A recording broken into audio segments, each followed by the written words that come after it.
I stood frozen in the doorway of the executive conference room, my hand still on the polished brass handle. Through the gap in the door, I could see my husband James and his secretary Victoria, huddled over papers spread across the mahogany table. It was well past 7, and I'd only stopped by to surprise him with dinner, knowing he'd said he had a late meeting about the Peterson merger. "Everything's set," Victoria said, her manicured finger tracing a line on what looked like a real estate document. "The apartment's furnished, and I've arranged for the movers to come next week while she's at that charity board meeting." My stomach clenched. I was supposed to be presenting the annual budget for my department's philanthropic initiatives next Wednesday. "You're sure about the timing?" James asked, using the same tone he used when finalizing major acquisitions. "The board meeting, on Friday, is perfect," Victoria finished, standing to perch herself on the edge of the conference table. Her skirt rode up slightly, and I watched as James's eyes followed the movement. "You'll announce the restructuring of your department, which conveniently eliminates her position. By the time she realizes what's happening, everything will be done." I felt the world tilt beneath my feet. 5 years of marriage, 8 years at Riverside Corp., and countless late nights building both our relationship and our careers. All of it apparently meant nothing. "The severance package?" James inquired, reaching for what looked like an HR document. Victoria's laugh was soft, calculated. "Standard corporate policy. 3 months' pay, nothing more.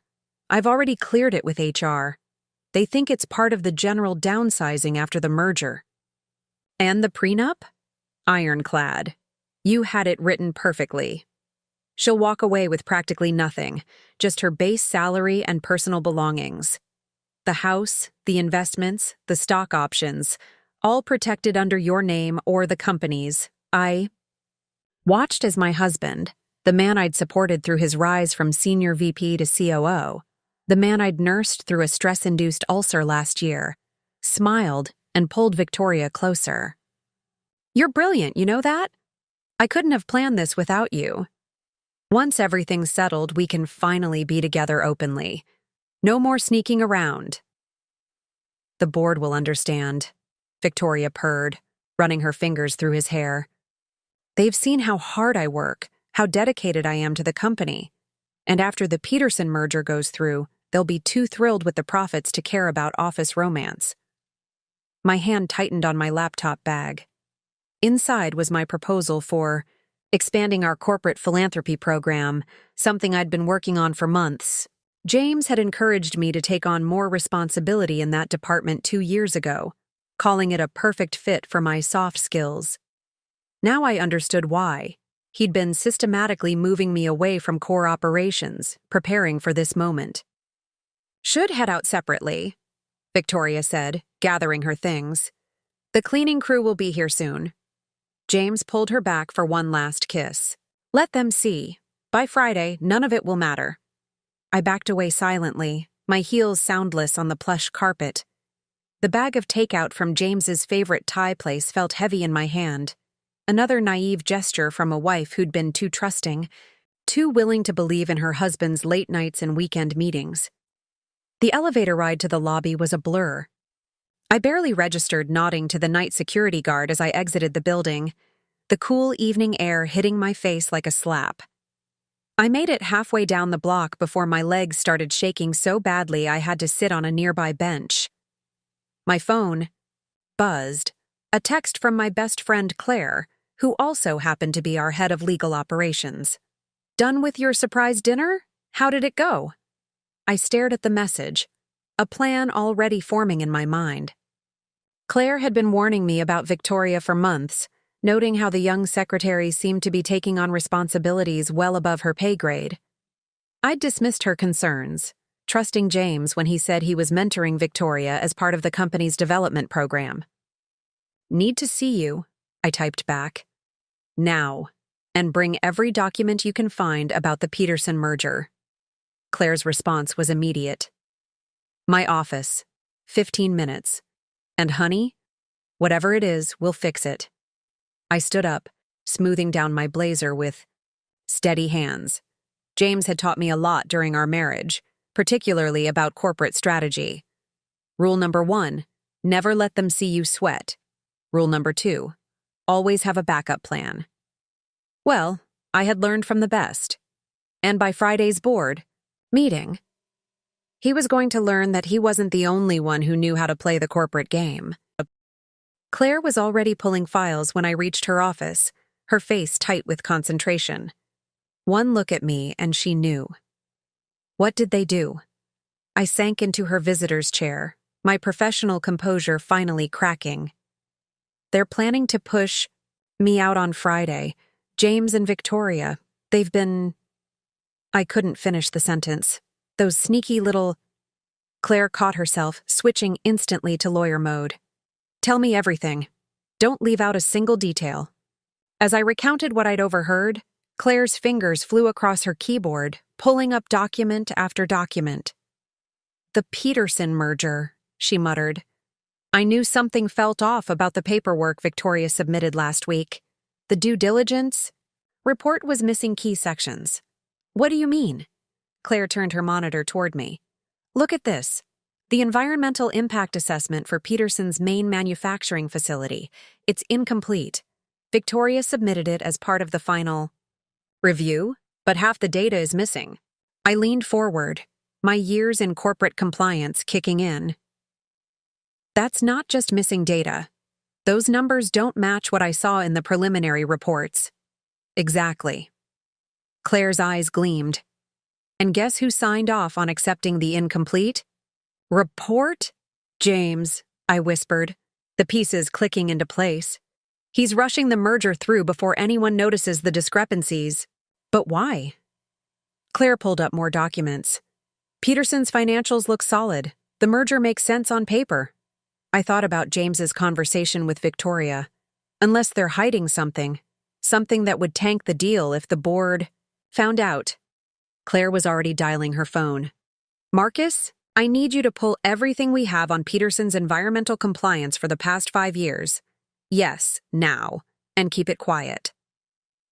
Marcus was our head of data analytics, and more importantly, he owed me a favor after I'd helped his daughter secure an internship last summer. We have 3 days until the board meeting, I said, pulling out my laptop. What's our play? Claire's smile was fierce. First, we document everything. I want copies of every email, every report, every post-it note that passed between James and Victoria about this merger. Then we follow the money. The money? James has been COO for what, 2 years? In that time, Peterson's stock has jumped 40%. If someone had inside information about the merger, I felt sick. He wouldn't risk insider trading. No, Claire agreed. But Victoria might, especially if she thought she had protection from above. My phone buzzed, a text from James. Working late again. Don't wait up. I showed it to Claire, who snorted. Perfect.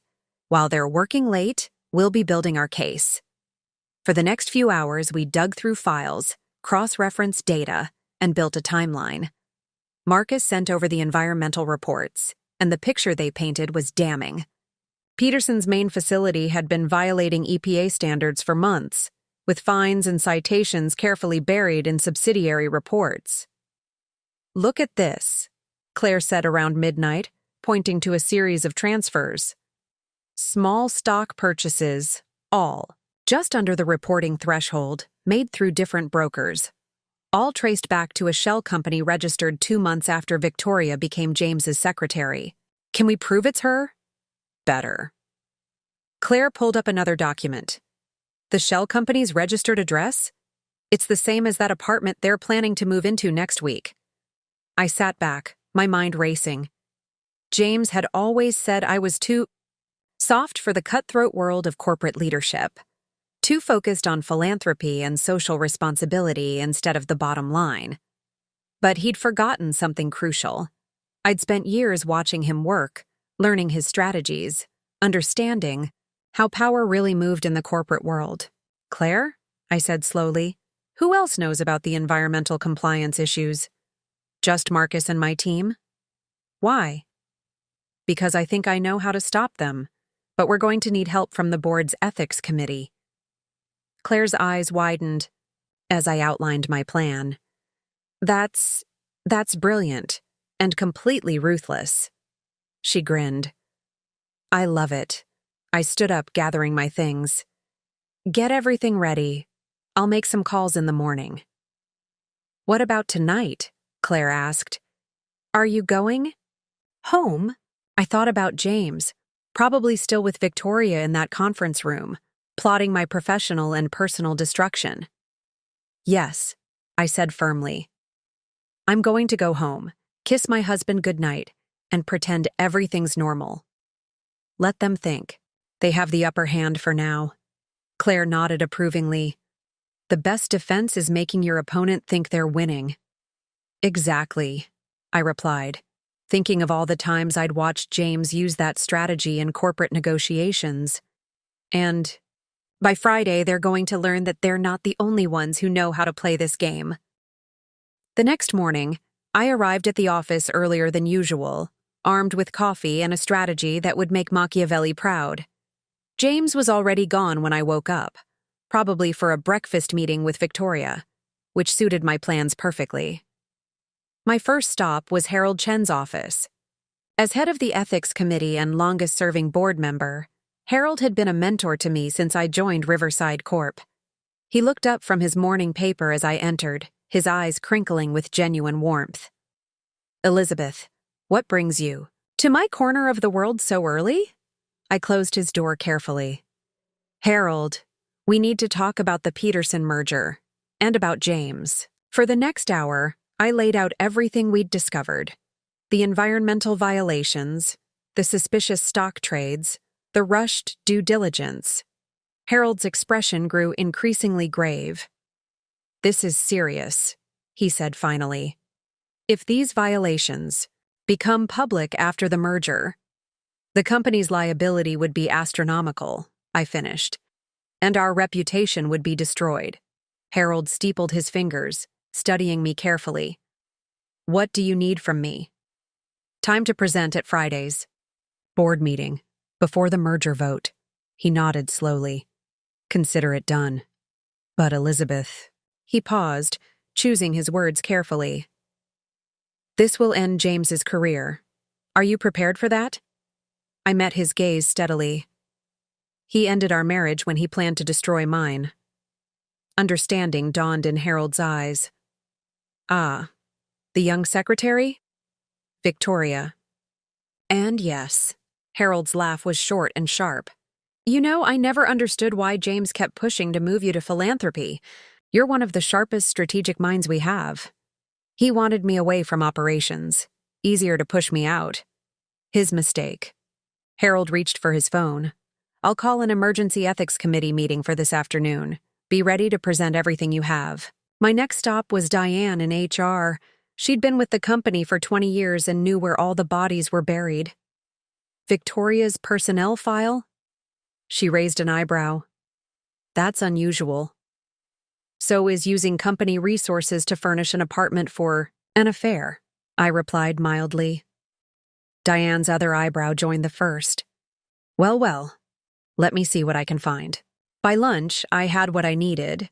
Proof that Victoria had lied on her resume about her previous experience, documentation of unauthorized expenses, and evidence of her accessing confidential files beyond her clearance level. Claire met me in the eye. Company cafe, sliding into the seat across from me with a stack of folders. Environmental report is reconstructed. Marcus found the original data. It's even worse than we thought. Peterson's looking at potential criminal charges if this gets out. Perfect. I took a bite of my salad, maintaining a casual appearance as Victoria walked past our table, giving me a sympathetic smile. She thought she was looking at a woman about to lose everything. The irony almost made me laugh. James called a department meeting for tomorrow, Claire continued once Victoria was out of earshot. Probably to start setting up your restructuring. Let him? I replied, checking my phone. Harold's called an ethics committee meeting for 3 p.m. How's the presentation coming? Claire's grin was predatory. It's beautiful. Want to see? We spent the next hour refining our presentation, making sure every accusation was backed by irrefutable evidence. James had taught me the importance of thoroughness in corporate takedowns. I was about to show him just how well I'd learned that lesson. At 2:55 p.m., I walked into the Ethics Committee meeting room, projector remote in hand. James was already there. As COO, he was technically on the committee, though he rarely attended meetings. His face showed momentary surprise at seeing me before smoothing into professional neutrality. "Elizabeth? I didn't know you had business with the committee." "Oh, I do," I replied pleasantly. "In fact, I have quite a presentation prepared." As other members filed in, I caught James checking his phone, probably texting Victoria about this unexpected development. Let him worry. By the time I finished, he'd have much bigger concerns than a delayed rendezvous with his secretary. Harold called the meeting to order, then nodded to me. "Mrs. Crawford, you have the floor." I stood, clicking to my first slide. "Thank you, Harold. Today, I'd like to discuss some concerning discoveries about the Peterson merger. Specifically, about the due diligence process and certain irregular financial activities surrounding it." James's pen stilled on his notepad. In that moment, as understanding began to dawn in his eyes, I allowed myself a small smile. The trap was set, and he had walked right into it. The conference room fell silent as I pulled up the first set of figures. James sat perfectly still, his expensive Mont Blanc pen poised over his leather notebook as I began my presentation. "As you can see," I gestured to the screen, "the environmental impact assessment submitted for the Peterson merger appears comprehensive at first glance. However, when we compare it to the original data..." I clicked to the next slide, watching James's face. There it was, the slight tightening around his eyes, the almost imperceptible straightening of his shoulders. He recognized these numbers. "The discrepancies are significant," I continued. "Peterson's main manufacturing facility has been operating in violation of EPA standards for the past 18 months. The fines and citations were deliberately buried in subsidiary reports." Harold leaned forward. "These violations. Are you certain about these figures?" "Completely." I clicked through 3 more slides. "Our data analytics team has reconstructed the original reports. The liability exposure for Riverside Corp post-merger would be catastrophic." James cleared his throat. "Elizabeth, while this is concerning, I'm sure there's a reasonable explanation." "Oh, it's no error," I interrupted smoothly. "Notice the timing of these modified reports, all submitted after specific meetings between our COO's office and Peterson's compliance team." The room temperature seemed to drop. James's face had gone carefully blank. His negotiation mask, I recognized it well. "But the environmental issues are just the beginning," I continued, nodding to Claire, who distributed thick folders. "If you'll turn to page 3, you'll see a series of stock transactions, all just under the SEC reporting threshold, all traced back to a shell company registered at this address." I projected the address onto the screen. James's pen snapped in his hand. "That's interesting," Harold mused. "This address, isn't that in the new Beacon Hill development?" "It is," I confirmed. "A luxury apartment, recently furnished using corporate expense accounts. Would you like to explain that, James? Or should I ask your secretary?" The room erupted in murmurs. James's face had gone from blank to ashen. "Elizabeth, you're making accusations without evidence? Like Victoria's falsified resume? Or her unauthorized access to confidential merger documents? Or perhaps you'd like to discuss the real reason you've been pushing to restructure my department?" Harold's head snapped up. "Restructure?" "It was supposed to be announced at Friday's board meeting," I explained, "along with my termination. Apparently, my position was to be eliminated due to post-merger redundancies." "James, these are extremely serious allegations," Harold said. "Do you have any response?" James stood slowly, adjusting his tie. This is clearly a personal matter. Getting out of hand. Elizabeth is upset about private issues. Private issues? I projected one final document. Like these emails between you and Victoria, discussing how to hide merger-related stock purchases through offshore accounts. That's enough. Harold's voice cut through the tension. Security will escort Mr. Crawford to his office to collect his belongings. Elizabeth, please ensure all documentation is provided to legal immediately. As security appeared, James finally lost his composure. You can't do this. The merger is dead, Harold stated flatly. Along with your career, I imagine. Elizabeth, you'll need to be at tomorrow's emergency board meeting. I gathered my materials calmly. Of course. I've prepared a full briefing on alternative acquisition targets that don't involve covering up environmental crimes. James stared at me as security approached. You planned this, he whispered. All of it. I met his gaze coolly. You taught. Me well. Always have a backup plan, remember? As they led him out, Harold approached me. That was impressive and somewhat terrifying. Thank you, I replied, closing my laptop. Though I do have one question. Just one? Yes. I smiled. When were you planning to tell me about the CEO position? Harold's eyebrows shot up. How did you— The board's been discussing succession plans. James was the obvious choice, but— Now? I shrugged. You'll need someone who understands both operations and ethics. Harold laughed. Be ready to present at 9 tomorrow. And Elizabeth? Wear something suitable for the official announcement. I returned to my office to find Victoria waiting, her perfectly manicured fingers drumming nervously on my desk. She jumped up when I entered. Elizabeth, I just heard. There must be some mistake. James would never— Sit down, Victoria. I interrupted, closing my door. We need to discuss your resignation, she blinked. My— Resignation? You can resign now, citing personal reasons, or wait for HR to fire you once they finish reviewing your falsified credentials and unauthorized expenses. Your choice. You're bluffing, she said, but her voice wavered. James isn't in a position to help anyone right now. He's probably discussing insider trading charges with his lawyer. The color drained from her face. But he said those trades were legal? Through your shell company? The one registered to your new love nest? That's going to be a hard sell to the SEC. Victoria sank back into her chair. He promised he had everything handled. The merger, the restructuring, your termination, it was all supposed to be perfect. Life rarely is. I slid a document across the desk. Your resignation letter, already drafted. You have 1 hour to clear out your desk. And if I refuse, then I send this evidence to the SEC. I held up a flash drive. And you can explain to federal investigators why you were trading Peterson stock 2 days after James showed you the confidential merger documents.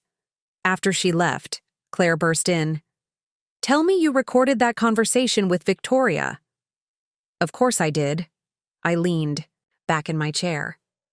Has James left the building? Security had to practically drag him out. He kept insisting he needed to speak with you. My phone buzzed, a text from James. We need to talk, now. He really doesn't get it, does he? Claire said. You've taken everything from him. Not everything, I corrected. Not yet. The house and the summer place in the Hamptons. Both purchased with money from those convenient stock trades. The SEC tends to frown on that. You're going to report him? Already did. Harold made the call an hour ago. I checked my watch. They should be arriving at my house right about now. Claire shook her head in admiration. What's next? Board meeting tomorrow at 9. I need to finalize my presentation on the company's new direction. The CEO announcement? Nothing's official yet. Please, Claire scoffed. You just saved the company from a massive scandal, exposed corporate fraud, and handled it all perfectly. The board would be idiots not to promote you. My phone buzzed. Again, James had escalated to calling. I declined without hesitation. "You're not going to talk to him?" Claire asked. Nothing left to say. I opened my laptop. "Now, help me with this presentation. I want to outline our new corporate governance structure." Around 8, Harold stopped by. "Board's confirmed for 9 a.m., he announced. "Full vote on the CEO position, followed by the press conference at 11. "Any opposition?" Claire asked. Harold laughed. "To Elizabeth? After today? They're falling over themselves to support her." My phone lit up again. James's lawyer this time. I let it go to voicemail. "He's going to keep trying," Harold warned. "That's why I've already filed for divorce," I replied. "My lawyer will serve him the papers tomorrow, right after the press conference announcing my promotion." Harold's smile was approving. Timing is everything in corporate warfare. "Yes," I agreed, remembering James's words about perfect timing. "Yes, it is." The next morning, I arrived wearing my power suit, a charcoal gray Armani that James had always said was too severe for my position. The boardroom was packed, with Victoria's and James's seats conspicuously vacant. "Elizabeth," Harold greeted, gesturing to the head of the table. "We're ready to begin."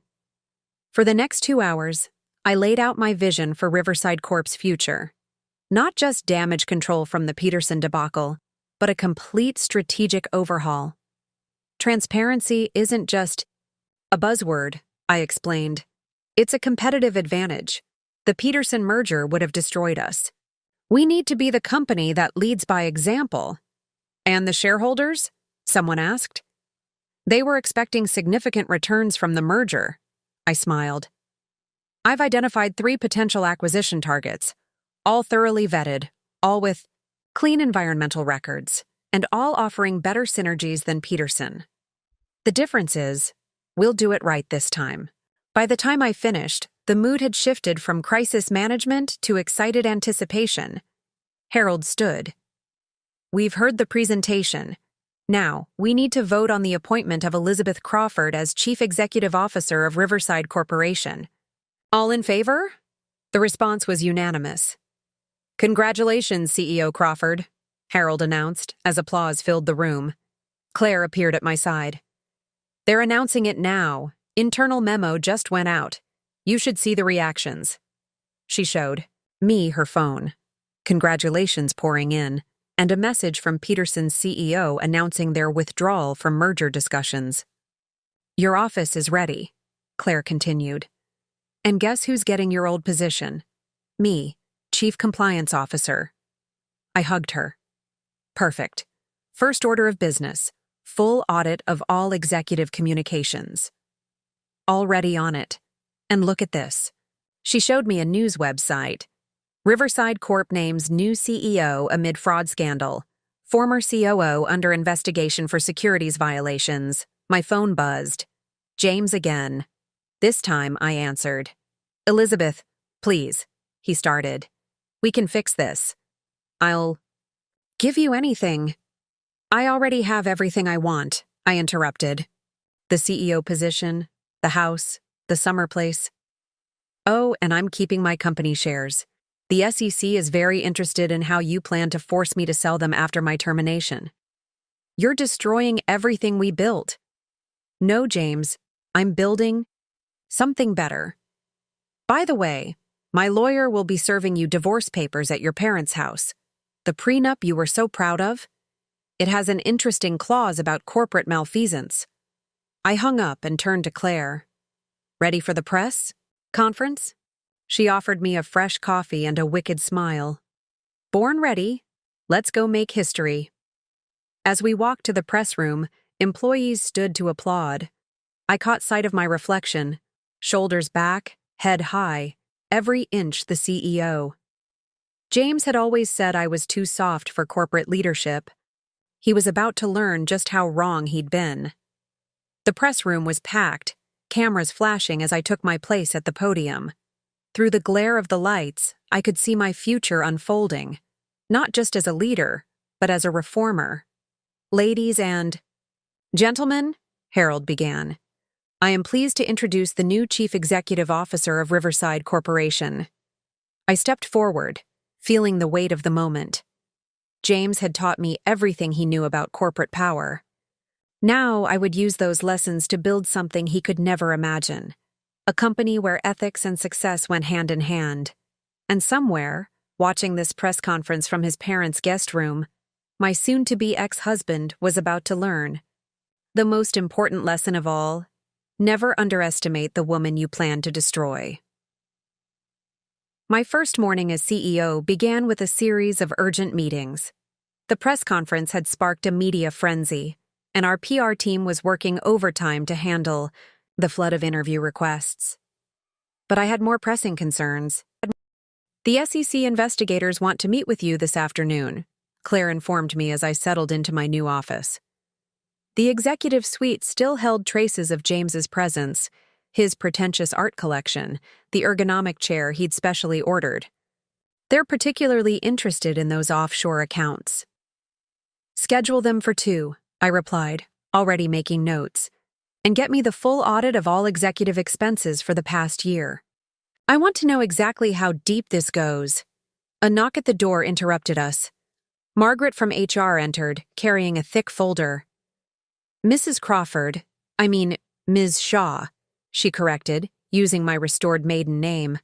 "We've completed the initial review of Victoria's personnel records. You're going to want to see this." I scanned the documents she provided. Victoria's deception went far beyond her resume. She'd been systematically accessing confidential files, not just about the Peterson merger, but about multiple executive-level projects. "She was gathering leverage," Claire observed, reading over my shoulder. "Insurance in case things went wrong." "Smart girl," I murmured. "Too bad she picked the wrong side. What's her current status?" "Security escorted her out yesterday," Margaret reported. "But there's more. We found evidence she's been downloading company files to personal devices." Before I could respond, my phone buzzed. A text from James's lawyer. "My client requests an immediate meeting to discuss terms." "They're getting desperate," Claire noted. "The SEC must be closing in." I typed a quick response. "All communication. Through legal channels only. And remind your client that attempting to destroy evidence is a federal offense." The morning flew by in a whirlwind of meetings and decisions. Around noon, Harold stopped by with lunch and news. "Peterson's board is in chaos," he reported, setting down takeout containers. "Their CEO just resigned. Apparently, James wasn't the only one he was making deals with. Let me guess, the environmental violations? Just the tip of the iceberg. The SEC's investigation is expanding. They're looking at patterns of insider trading going back years." I smiled, remembering all the times James had bragged about his special relationship with Peterson's executives. How convenient that we avoided that merger. "Thanks to you." Harold paused.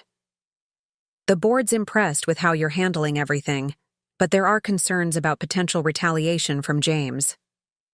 "He's not stupid enough to try anything," I replied, but I made a mental note to upgrade my home security system. James had a temper, and he'd just lost everything. The afternoon brought the SEC investigators, 3 serious-looking individuals, who spent hours going through our evidence. By the time they left, they had enough to expand their investigation to include several other executives at both companies. "Think they'll actually press charges?" Claire asked after they'd gone. "They'd better. I didn't just hand them a case of corporate fraud. I gift-wrapped it." As evening approached, I finally had a moment to check my personal email. There was a message from James's mother. "Please, can we talk? This isn't like him. There must be some mistake." I deleted it without responding. Let her discover her son's true nature on her own. Diana arrived as I was preparing to leave. "Dinner? You need to hear the latest office gossip." Over sushi at our favorite place, she filled me in. "Victoria's been calling everyone trying to find allies. No one's taking her calls. And James? He tried to access the building this morning, claimed he'd forgotten some personal items." "What happened?" Security turned him away. Oh, and his company. Car. GPS shows it spent 2 hours parked outside your house yesterday. I made another mental note about that security system. He's panicking. The SEC seizure of his assets must have hit harder than expected. Speaking of assets, Diana grinned, wait until you hear what we found in the company retreat fund records. The day ended with a final executive team meeting where I laid out my vision for the company's future. Looking around the table at these faces, some familiar, some new, I felt a surge of determination. James had thought he was building an empire.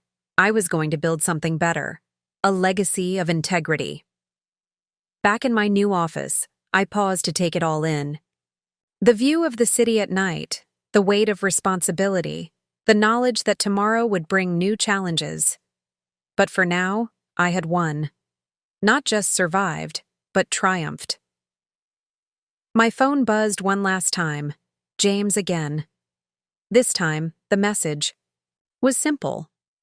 You'll regret this.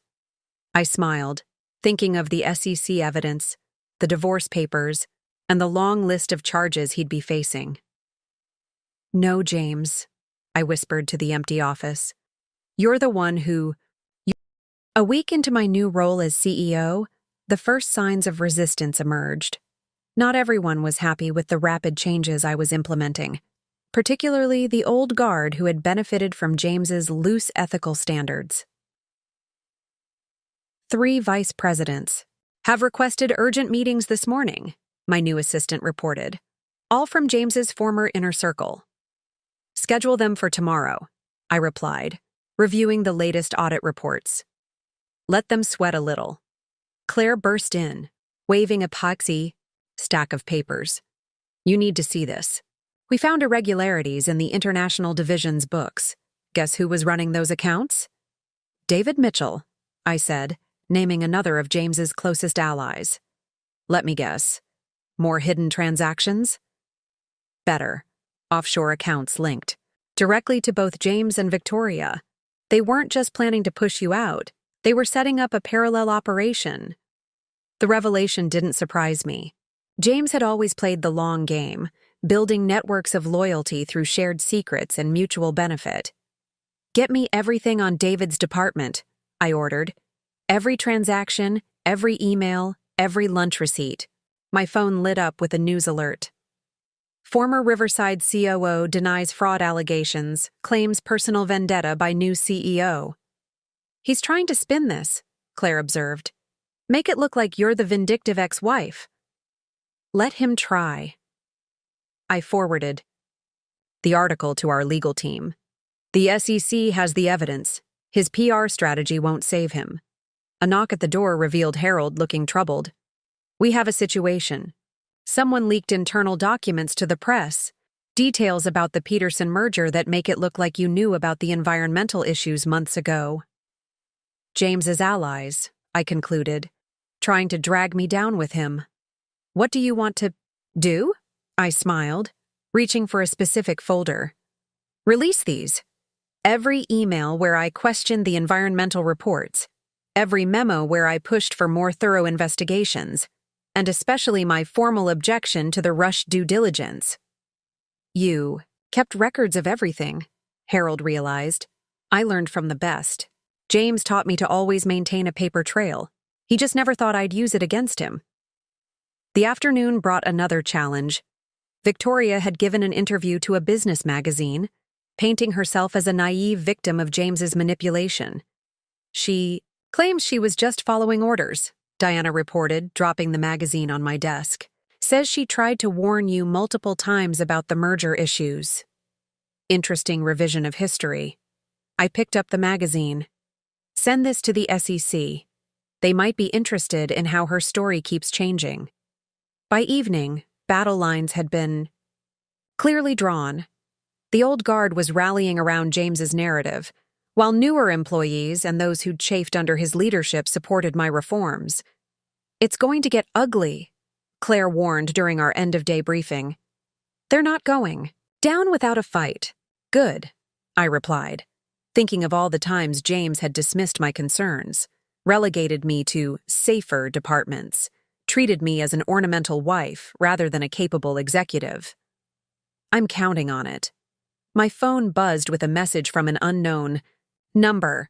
Back off now, or all your secrets come out too. They're getting desperate, Claire observed, reading over my shoulder. They should be.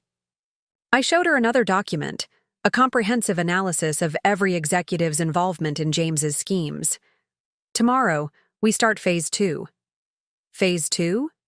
Complete departmental restructuring. Anyone who was part of James's inner circle gets a choice: resign quietly or face a full audit of their activities. They'll fight back. Of course they will. I looked out at the city lights, remembering all the nights I'd spent watching James build his network of corruption. But this time, they're fighting someone who knows all their tricks. A final email arrived as I was leaving, from James's lawyer. He was contesting the divorce, claiming I had orchestrated his downfall for personal gain. I forwarded it to my attorney with a simple note: release the recordings. James had taught me another valuable lesson over the years. In corporate warfare, timing is everything. And tomorrow, when those recordings of his conversations with Victoria about insider trading went public, he'd learn just how well I'd learned that lesson. The security alert came just after 9 in the morning. James had somehow talked his way past the lobby guards, using his old ID card and claiming he had a scheduled meeting with HR. He's on his way up, Claire reported, rushing into my office. Security is responding, but let him come, I interrupted, straightening papers on my desk. In fact, tell security to escort him here. Are you sure? Absolutely. It's time we had this conversation. Minutes later, James burst through my door, looking disheveled in a suit that probably cost more than most employees' monthly salary. His eyes locked onto me sitting in his former chair. How dare you? He snarled. I built this company. You nearly destroyed it, I corrected calmly. The SEC estimates your fraud scheme would have cost shareholders billions once the Peterson violations came to light. It was a calculated risk, one you couldn't understand with your soft approach to business. I laughed softly. Soft? Is that what you call uncovering your corruption, protecting the company from your greed? Tell me, how's the investigation going? His face reddened. You think you're so clever, but I still have friends here, people loyal to me. They know what you did, how you orchestrated this whole thing. You mean your loyal allies? I opened my laptop, turning it to show him an email. Chain. Like David Mitchell, who just agreed to testify against you in exchange for immunity? Or maybe you mean Victoria, who's been quite cooperative with federal investigators since they froze her accounts. You bitch, he whispered. We had everything. The perfect life, the perfect plan. Your perfect plan, I interrupted. To humiliate me, steal my shares, and run off with your secretary. How's that working out for you? Security appeared in the doorway, but I held up a hand, stopping them. This needed to finish. I made you, James spat. Everything you know about business, about power. I taught you all of it. You did, I acknowledged. And that was your biggest mistake. You taught me how to recognize corruption, how to gather evidence, how to time a corporate takeover. Did you really think I wasn't paying attention all those years? He stepped forward, but Claire was faster, moving between us. That's close enough, James. The restraining order is still in effect. Restraining order? He laughed bitterly. I'm not afraid of legal papers. No? Then maybe you should be afraid of these. I pressed a button on my phone, and his voice filled the room. Recordings of his conversations with Victoria about insider trading, about forcing me out, about hiding evidence from the SEC. You recorded me? His face went pale. No, you recorded yourself. Those secret meetings in your office? The one with the state-of-the-art security system you had installed last year? It recorded everything. Another lesson you taught me. Always. Know your environment. Security moved in as James lunged for my desk. They caught him easily, his expensive suit wrinkling as they restrained him. "You won't get away with this!" he shouted as they dragged him toward the door. "I still have connections!" "Not anymore." I stood, finally letting my anger show. "Your connections are running for cover, your assets are frozen, and your reputation is destroyed. Just like you planned to do to me?" As security escorted him out, I could hear his protests echoing down the hallway. Claire closed the door, letting out a long breath. Well, that was dramatic. "It was necessary," I replied, sitting back down. The last remnants of his influence needed to see that confrontation. They needed to understand that the old way of doing things is over. My phone buzzed. The SEC again. More evidence had emerged, this time linking James to similar schemes at his previous companies. "You know what the funny thing is?" I said to Claire as she gathered the scattered papers James had knocked over. "He really did teach me everything I needed to know about running this company, including how to clean up corruption." "Ironic," she agreed. "He created his own downfall." "No," I corrected, looking at the city skyline from my window now. "He created his replacement, and I'm going to be everything he couldn't be: ethical, transparent, and successful." 1 month into my tenure as CEO, the true scope of James's corruption became clear. The SEC investigation had expanded to 3 continents, uncovering a network of shell companies, hidden accounts, and compromised executives. Final tally, Claire reported during our morning briefing: 17 senior executives implicated, 12 resignations, and 5 facing criminal charges, including our former COO and his ambitious secretary. I reviewed the numbers on my tablet. The company's stock had taken an initial hit when the scandal broke, but our transparent handling of the crisis had earned investor confidence. We were already trading higher than before the Peterson merger announcement, and the restructuring? Complete. The old guard is gone, replaced by people who actually understand concepts like ethics and accountability, though we're still finding surprises in the international divisions. My phone lit up with a news alert. Former Riverside executive pleads guilty to securities fraud. Victoria's smiling corporate headshot accompanied the article. "She took a deal," Claire noted. "Full cooperation in exchange for a reduced sentence. James must be furious. James has bigger problems." I showed her another document, the final divorce settlement. The judge wasn't impressed by his claims of being victimized. His assets are forfeit, the prenup is void due to criminal activity, and he's facing 20 years in federal prison, not to mention civil suits from shareholders, Claire added. "He'll be lucky if he can afford a bus ticket when this is over." Harold knocked on my door, carrying the latest quarterly projections. "Board meeting in 10 minutes. Ready to show them the new direction?" I gathered my materials, thinking of all the times James had dismissed my ideas about corporate responsibility and ethical leadership. Now I was implementing those same ideas, and the results were speaking for themselves. "You know what James told me once?" I said as we walked to the boardroom. "That I was too soft for real business. That ethics were for people who couldn't handle the tough decisions." "And now?" Harold asked. I smiled, pushing open the boardroom doors. "Now I'm going to show everyone that doing the right thing is the smartest business decision you can make."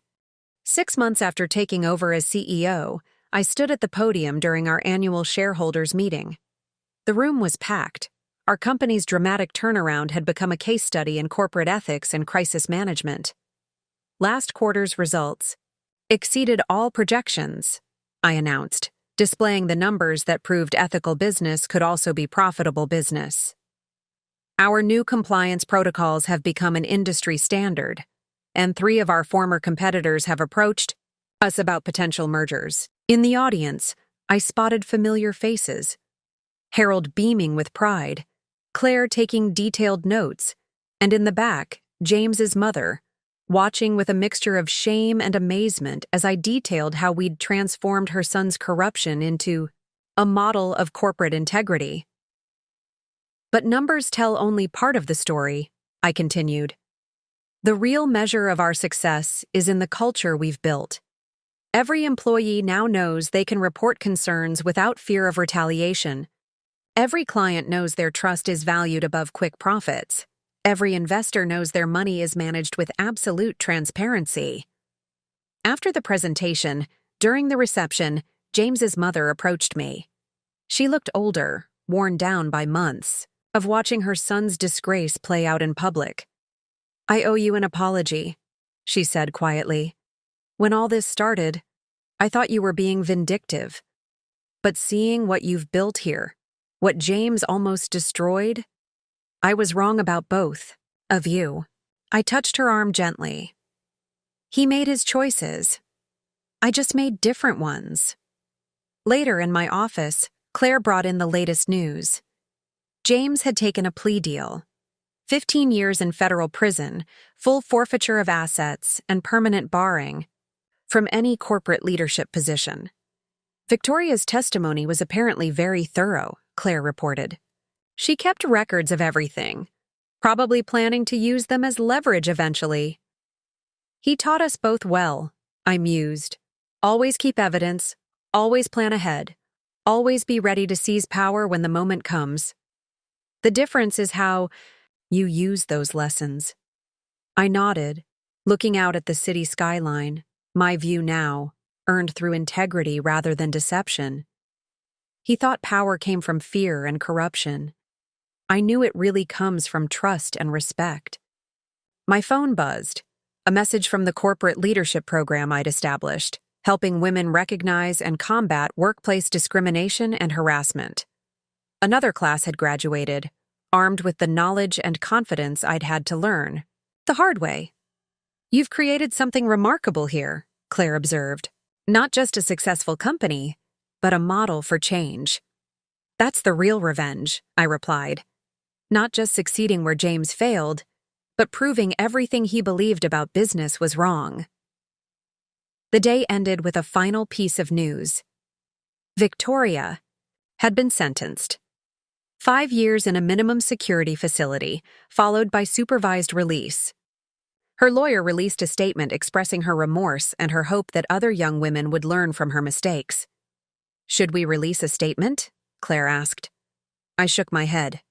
"No need. Our success is statement enough." I picked up a framed article from my desk, the cover story that had dubbed our turnaround the Ethics Revolution. Besides, the best revenge isn't just winning. It's winning so completely that you don't need to say a word. 1 year to the day after I discovered James and Victoria plotting in that conference room, I sat in my office reviewing how far we'd come. The Peterson merger that would have destroyed us was now a cautionary tale taught in business schools. The corruption that had riddled our company had been replaced by industry-leading ethical standards. "You have a visitor," my assistant announced. "Someone from the Business Ethics Council."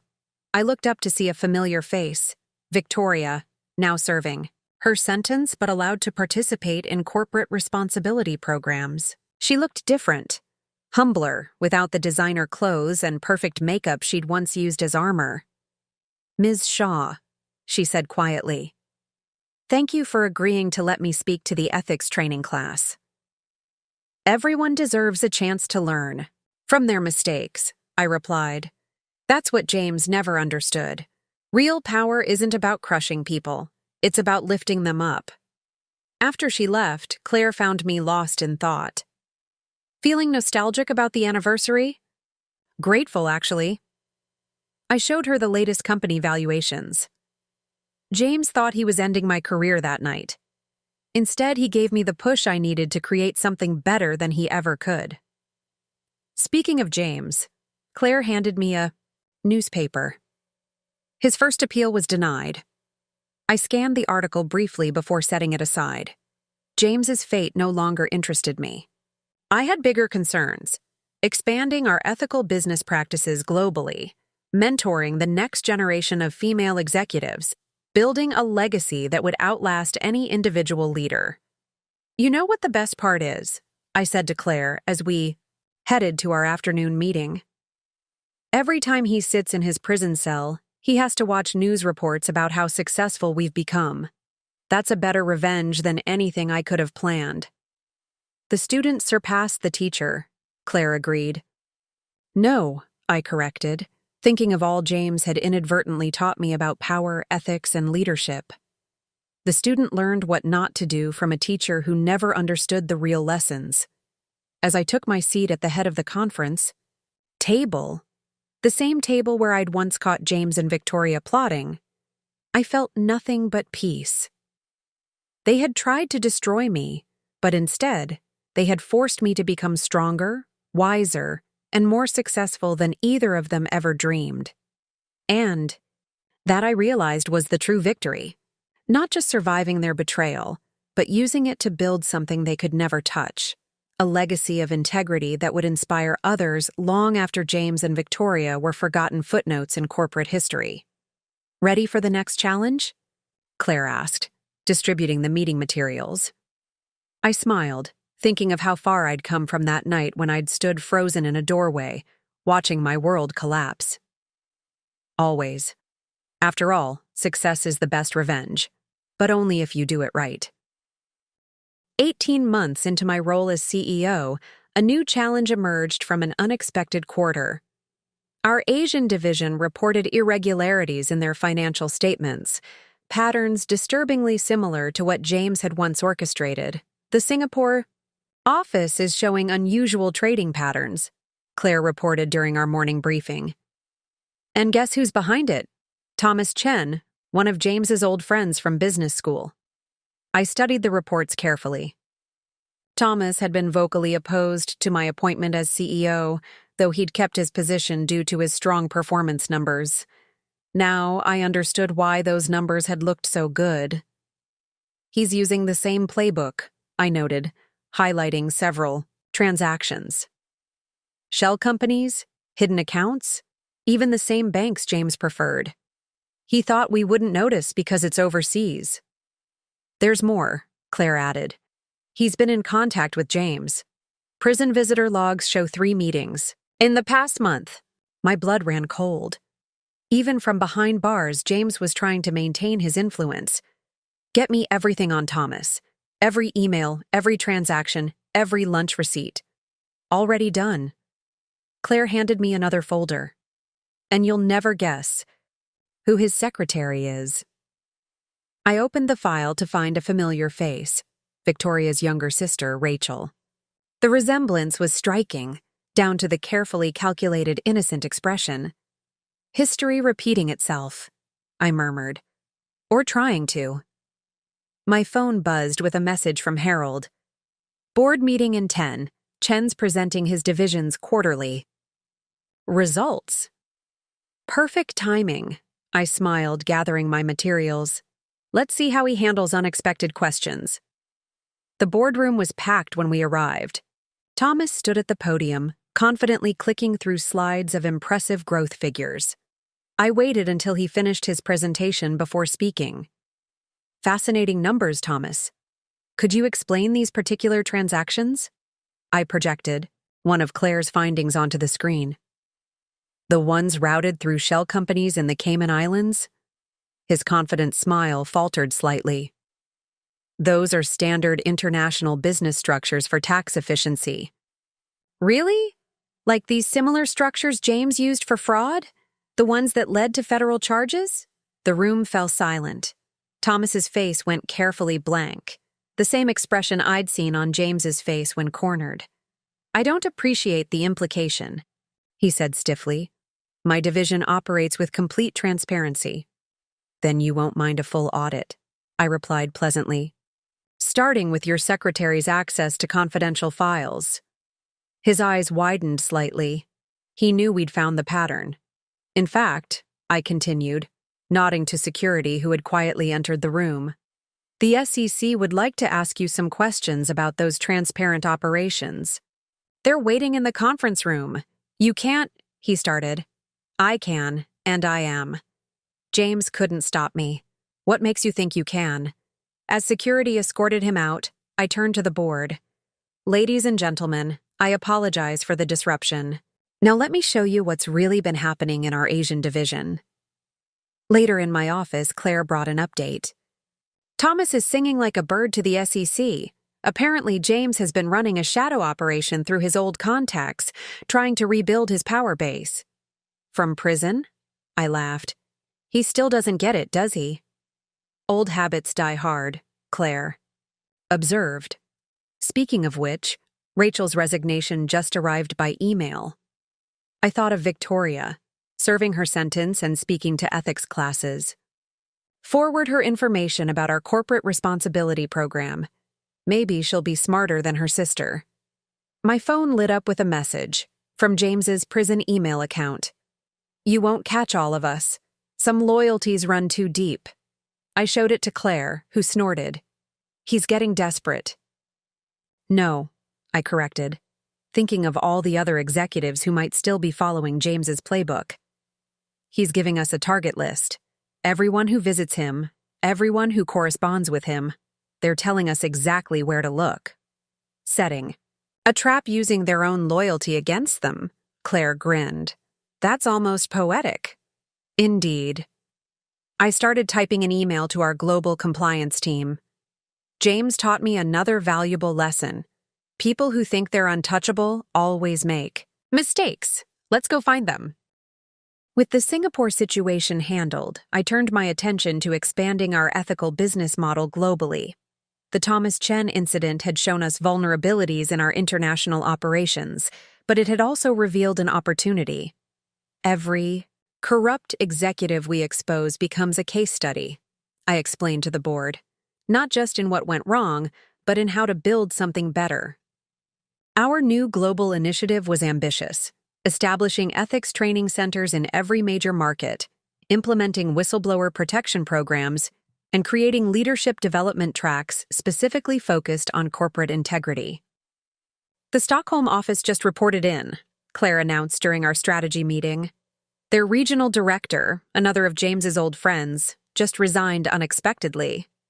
Let me guess, I smiled. Right after we announced the expansion of our audit program? Apparently, he had a sudden desire to pursue other opportunities. I made a note to have his records reviewed anyway.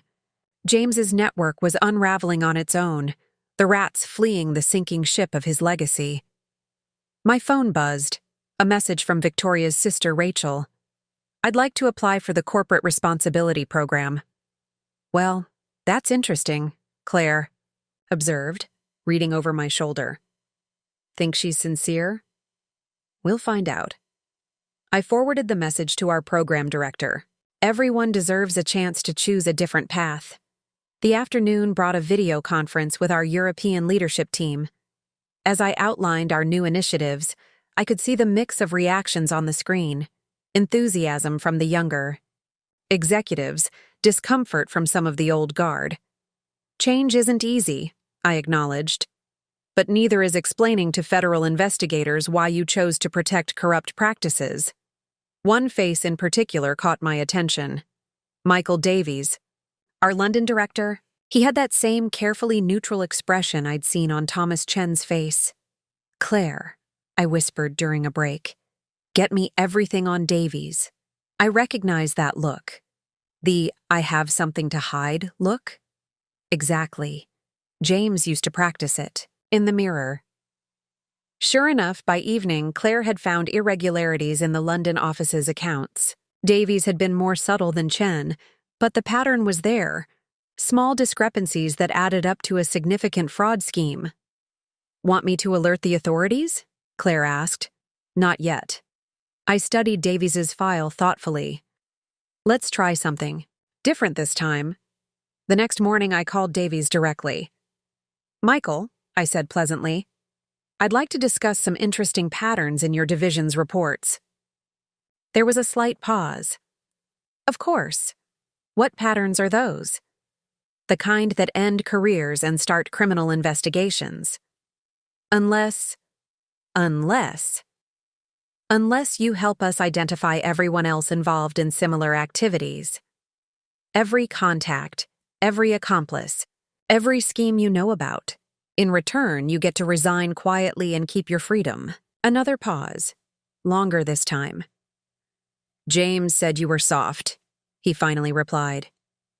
He was wrong, wasn't he? Completely. You have 1 hour to decide. After that, I call the authorities. 53 minutes later, Davies's full confession arrived, in my inbox, along with a detailed list of other executives involved in fraudulent activities. This is gold, Claire exclaimed, reviewing the documents. He's exposed networks we didn't even know existed. James's influence was deeper than we thought, I noted. But now we have a roadmap to clean it all up. That evening, as I prepared to leave the office, a final email arrived, from James himself. Davies was always weak, but others are stronger. I showed the message to Claire, who had stayed late to help process Davies's information. He still thinks he has power, she marveled. No, I replied, thinking of all we'd accomplished, all we'd yet to do. He's just giving us more targets. Every threat, every defiant message, they're all just breadcrumbs leading us to the next corrupt executive to remove. Using his own arrogance against him? Claire grinned. That's almost elegant. Indeed. I gathered my things, ready to head home. James taught me that too. Pride always comes before a fall. And we're about to make a lot of proud people fall very, very hard. 2 years into my tenure as CEO, I received an unexpected visitor. Victoria had been released early for good behavior and cooperation, and now she stood in my office, looking both nervous and determined. Thank you for seeing me, she began, smoothing her simple business suit, a far cry from the designer outfits she'd once favored. I've completed the corporate responsibility program, and I have a proposal. I gestured for her to continue, curious about what had brought my former rival to my door. I want to help other women avoid my mistakes, she said. I've developed a program about recognizing and resisting corporate corruption, especially when it's disguised as mentorship or romance. The irony wasn't lost on me. The woman who had once plotted to destroy my career now wanted to protect others from similar schemes. Why should I trust you? I asked directly. Because I learned the hard way what real leadership looks like, she replied. I watched you transform this company while I sat in prison. You could have crushed everyone who opposed. But instead you created something better. My phone buzzed, a message from James's lawyer. He was appealing his sentence again, claiming new evidence of corporate conspiracy against him. Speaking of learning lessons, I showed Victoria the message. Have you heard from him? She shook her head. He tried to contact me after I testified. I declined. Some patterns need to be broken. Later, discussing Victoria's proposal with Claire, I considered how much had changed. Think she's genuine? Claire asked.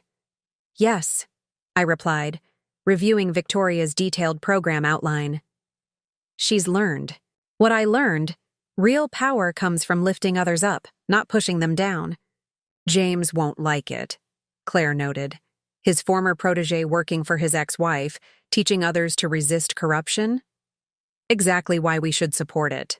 I made some notes on the proposal. Every person who chooses integrity over corruption is another nail in the coffin of his legacy. That afternoon, I had Victoria present her program to our executive team. She was different now, humbler but more confident, her ambition channeled into positive change rather than personal gain. I used to think power meant having secrets, she told the group. Now I understand it comes from sharing truth. After the presentation, Harold pulled me aside. You know what this means? You've not just beaten James's corruption, you've converted one of his strongest allies into a force for good. That's the real victory, I agreed. Not just cleaning up his mess, but transforming it into something positive. My phone lit up with another prison email from James. Heard about Victoria's betrayal. You think you've won, but some loyalties can't be bought. I showed the message to Claire, who had become my closest advisor and friend through all of this. He still doesn't understand, does he? She mused. No, I replied, thinking of Victoria's transformation, of Rachel in the corporate responsibility program, of all the others who had chosen to change rather than fall with James. He thinks everything is about buying loyalty or wielding power. He never understood that true leadership is about inspiring people to be their best selves. As I left the office that evening, I passed the conference room where I'd first discovered James and Victoria plotting against me. It was being renovated now, transformed into a training center for our ethics programs. Full circle, Claire observed, walking with me. No, I corrected. Not a circle, a spiral upward. Every time we convert an enemy into an ally, every time we transform corruption into integrity, we move higher. That's what James never grasped. True success isn't about maintaining power. It's about creating positive change. 2.5 years after taking over as CEO, I stood on stage at the Global Business Ethics Summit, preparing to deliver the keynote address. Our company's transformation had become a model for corporate reform, studied in business schools worldwide. Ladies and gentlemen, I began, looking out over the packed auditorium, true power isn't about control, it's about transformation. In the front row, I saw Victoria and Rachel, now working together to help other women navigate corporate politics ethically. Claire sat beside them, running our global compliance division with the same determination that had helped expose James's schemes. 3 years ago, I discovered my husband and his secretary plotting to destroy my career, I continued. They thought they were teaching me about power. Instead, they taught me about transformation. After the speech, James's mother approached me at the reception. She looked healthier now, at peace with her son's fate. I watch you on the business news, she said softly. James wanted to be remembered as a powerful leader. Instead, you're the one making history. Not just me, I corrected, gesturing to Victoria speaking with young executives, everyone who chose to be part of the solution. Claire joined us with news. James's final appeal had been denied. He would serve his full sentence. You know what the best revenge is? I asked Claire as we watched the next generation of business leaders networking. Not just succeeding where he failed, but creating a legacy he could never imagine. My phone lit up one last time, James's final email before his prison communications were revoked. You think you've won, but power always corrupts. I smiled, thinking of Victoria teaching ethics classes, of Rachel mentoring young executives, of all the others who had chosen a different path. No, James, I whispered. Power doesn't corrupt. It reveals. And what it revealed in me was something you never expected. The power to transform your corruption into a force for good.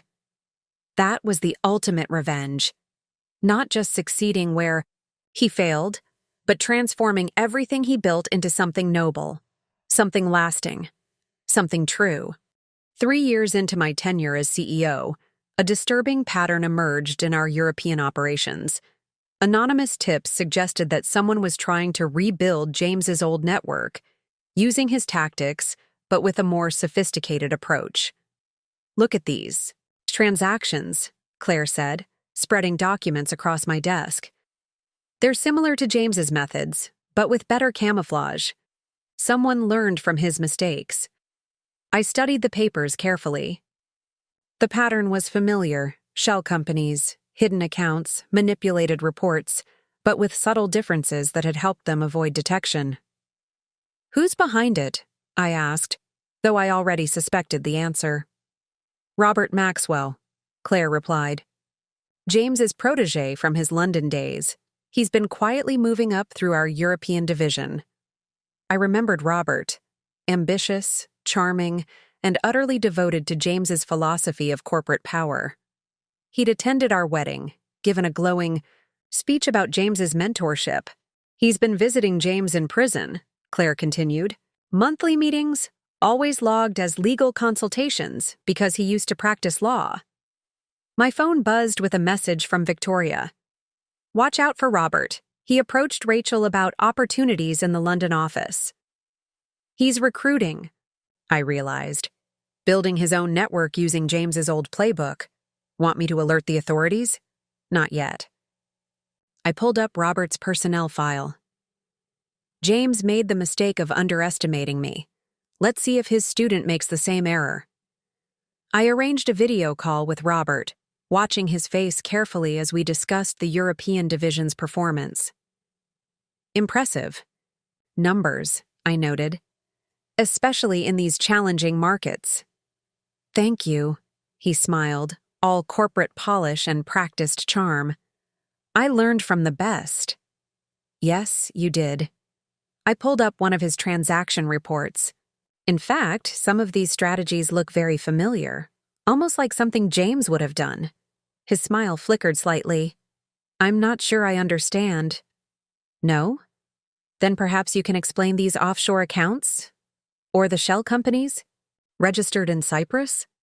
James used to prefer the Caymans, but I suppose times change. The color drained from his face. Elizabeth, I can explain. Save it for the investigators, I interrupted. They're already at your office. And Robert? James sends his regards.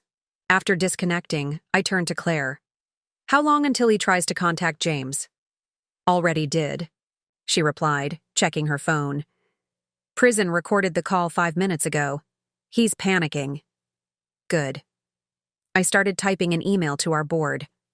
Because now we follow the trail. Everyone he contacted, every deal he made, every executive he tried to recruit, they all lead us to more of James's old network. By evening, the situation had exploded. Robert's arrest made headlines, and his seized records exposed dozens of corrupt executives across Europe. Each revelation led to more resignations, more investigations, more of James's influence being torn out by the roots. It's like watching dominoes fall, Claire observed as we reviewed the growing list of implicated executives. More like watching a cancer being removed, I corrected. James's influence was a disease in corporate culture. Every person we expose is another step toward healing. My phone lit up with a prison call notification. For the first time in months, I accepted it. You think you're clever, James's voice was tight with anger. Turning Robert against me. I didn't turn him against you, I replied calmly. I just gave him the same choice I give everyone. Adapt to the new reality or face the consequences. There will always be people who choose power over ethics. Yes, I agreed, thinking of all the executives who'd resigned rather than face investigation. But there will always be more who choose integrity once they see it's possible. After hanging up, I found Claire waiting with more updates. The scandal had spread to other companies, exposing similar corruption schemes across the industry. We've started a revolution, she said wonderingly. No, I corrected, looking at the growing evidence of corporate culture changing for the better. We've started an evolution, and there's no going back. 4 years into my leadership, a startling discovery shook our company to its core. During a routine audit of old files, Claire found evidence that James's corruption hadn't started with us.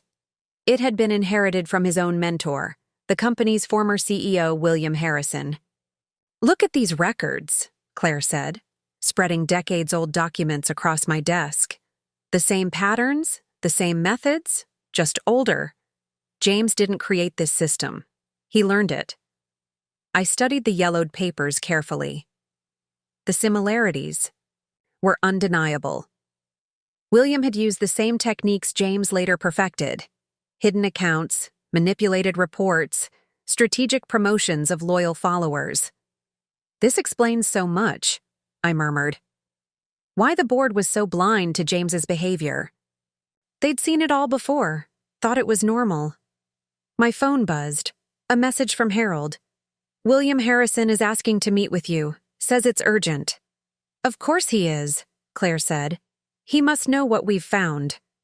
I arranged to meet William at his private club, a bastion of old corporate power where deals had been made and careers decided for generations. He looked older than I remembered, but his eyes were sharp as ever. "You've been digging in old graves," he said without preamble. "Finding quite a few skeletons," I replied, "including the origins of James's playbook." William sipped his scotch carefully. "Every generation has its methods." "Every generation has a choice," I corrected. "You chose corruption. You taught it to James. He tried to continue the cycle. And you broke it," William acknowledged. "Impressive. But dangerous. Some secrets are buried for a reason. Are you threatening me?" "Warning you. The system you're dismantling. It has deeper roots than you know." I leaned forward. "Then I'll dig deeper. Every scheme, every corrupt deal, every executive who learned from your example, I'll expose it all. You'll destroy the company's reputation." "No," I smiled. "I'll enhance it by showing we have the courage to face our past and change our future." Back at the office, Claire had more revelations. William's protégés are scattered throughout the industry. CEOs, board members, major shareholders, all trained in his methods. And all vulnerable now, I noted. If they used his playbook? They left evidence. Want me to start looking? Not yet. I pulled up the company's ethics training program. First, we give them a choice: reform or resign. Over the next week, a wave of early retirements and resignations swept through corporate America. Executives who had learned from William, who had perpetuated his system of corruption, chose to leave rather than face exposure. "They're running scared," Claire observed. "They should be. Their time is over." My phone lit up with a call from James. "You found my teacher," he said when I answered. "I found the source of the poison," I replied, "and I'm burning it out." William was right about one thing: you're destroying the old system. "No, James, I'm building a better one. And if you had learned the right lessons from William, you might have been part of it." After hanging up, I stood at my office window watching the city skyline. Somewhere out there, William Harrison was watching his legacy crumble. Just like James, he had thought power meant control, meant keeping secrets. "You know what the real revelation is?" I said to Claire as we reviewed more evidence of William's influence. "Not that corruption can be taught, but that integrity can be chosen. Every person who breaks the cycle makes it easier for others to follow." Speaking of following, Claire checked her phone. 3 more companies have adopted our ethics training program. The change is spreading. I smiled, thinking of William's warning about digging up old secrets. He'd been right about one thing: this went deeper than we knew. But he'd been wrong about the consequences. Sometimes exposing the roots of corruption was the only way to plant something better in its place. 4 years into my leadership, a startling discovery shook our company to its core. During a routine audit of old files, Claire found evidence that James's corruption hadn't started with us. It had been inherited from his own mentor, the company's former CEO, William Harrison.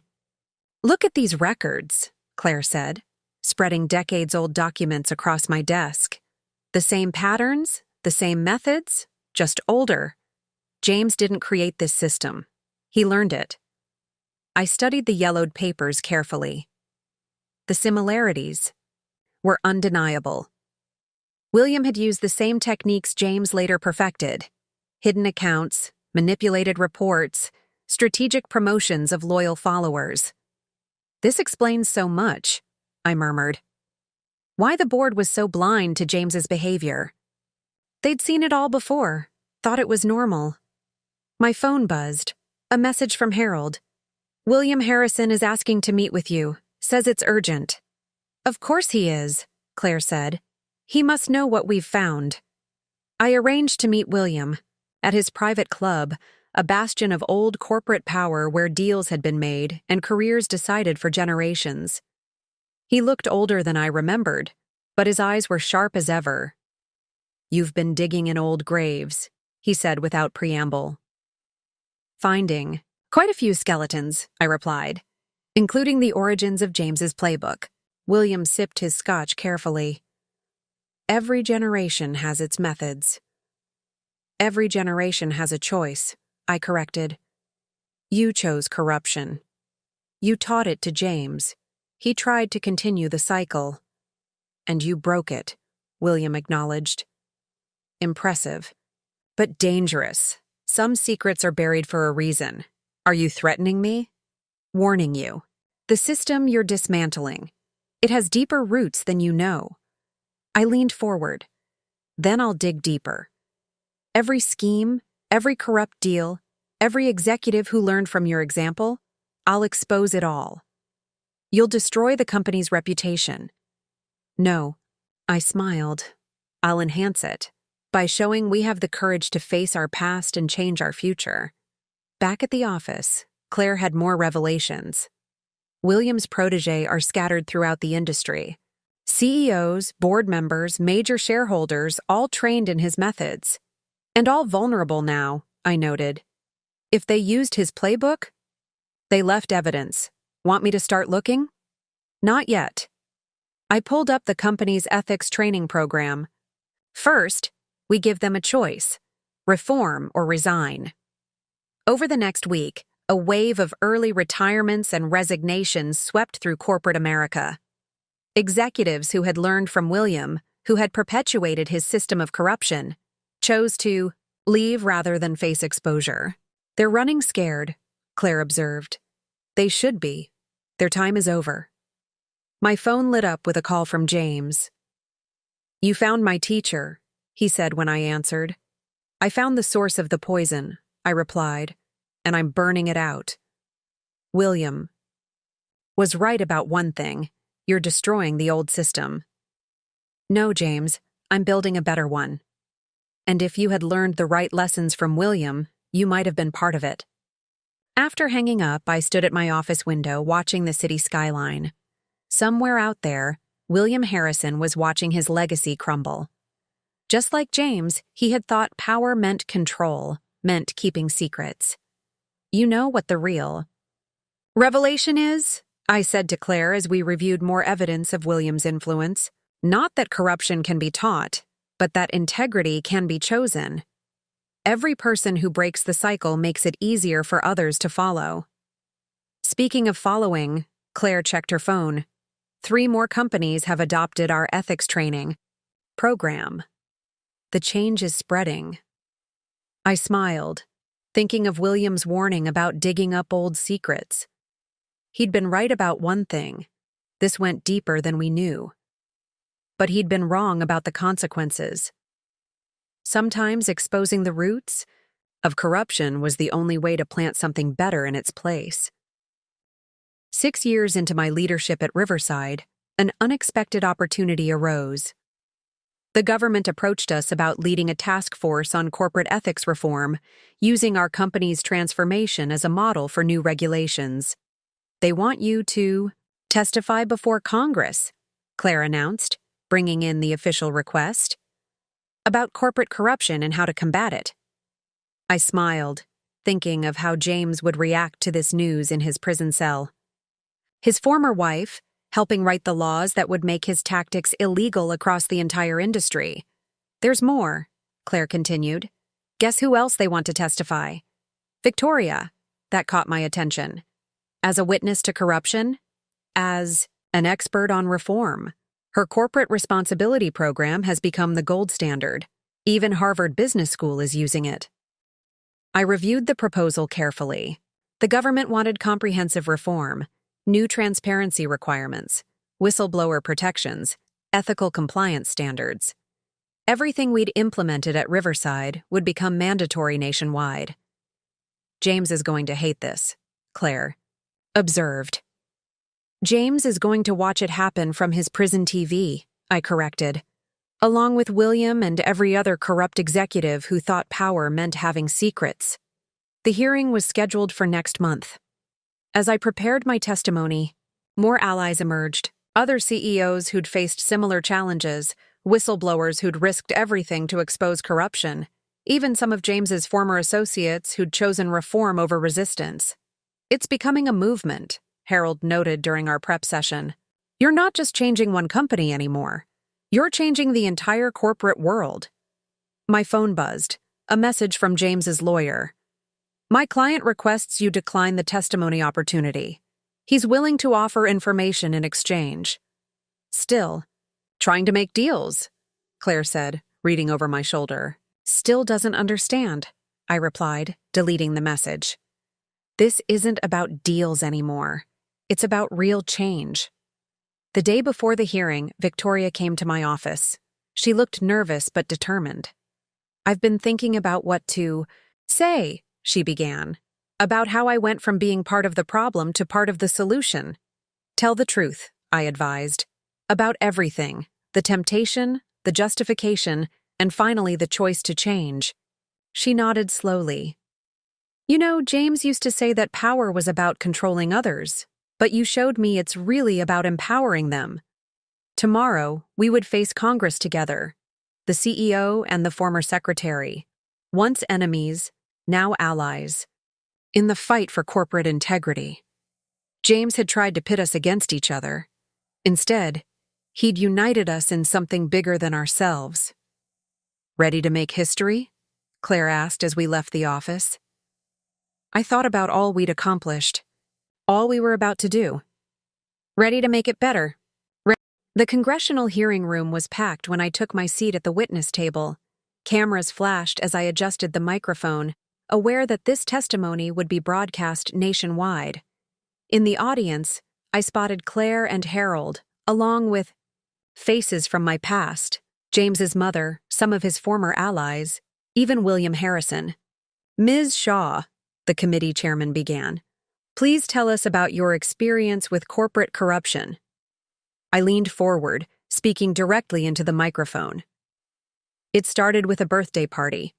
My husband, our company's COO, and his secretary were plotting to destroy my career and steal my shares. But what I discovered went far beyond personal betrayal.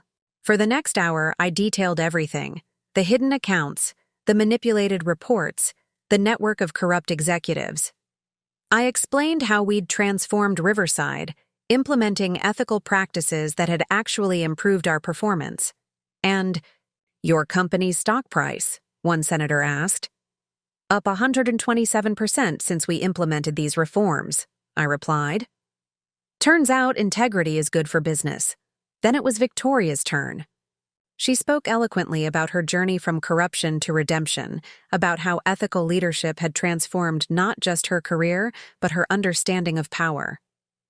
I used to believe that success meant taking what you wanted, she testified. Now I know it means creating value for others. During a break, Claire brought me messages from other companies. Our testimony was already having an impact. Boards calling emergency meetings, CEOs announcing new ethics initiatives, shareholders demanding reforms. They're scared, Claire observed. Good, I replied. Fear of consequences is sometimes the first step toward real change. Back in session, the questions turned to solutions.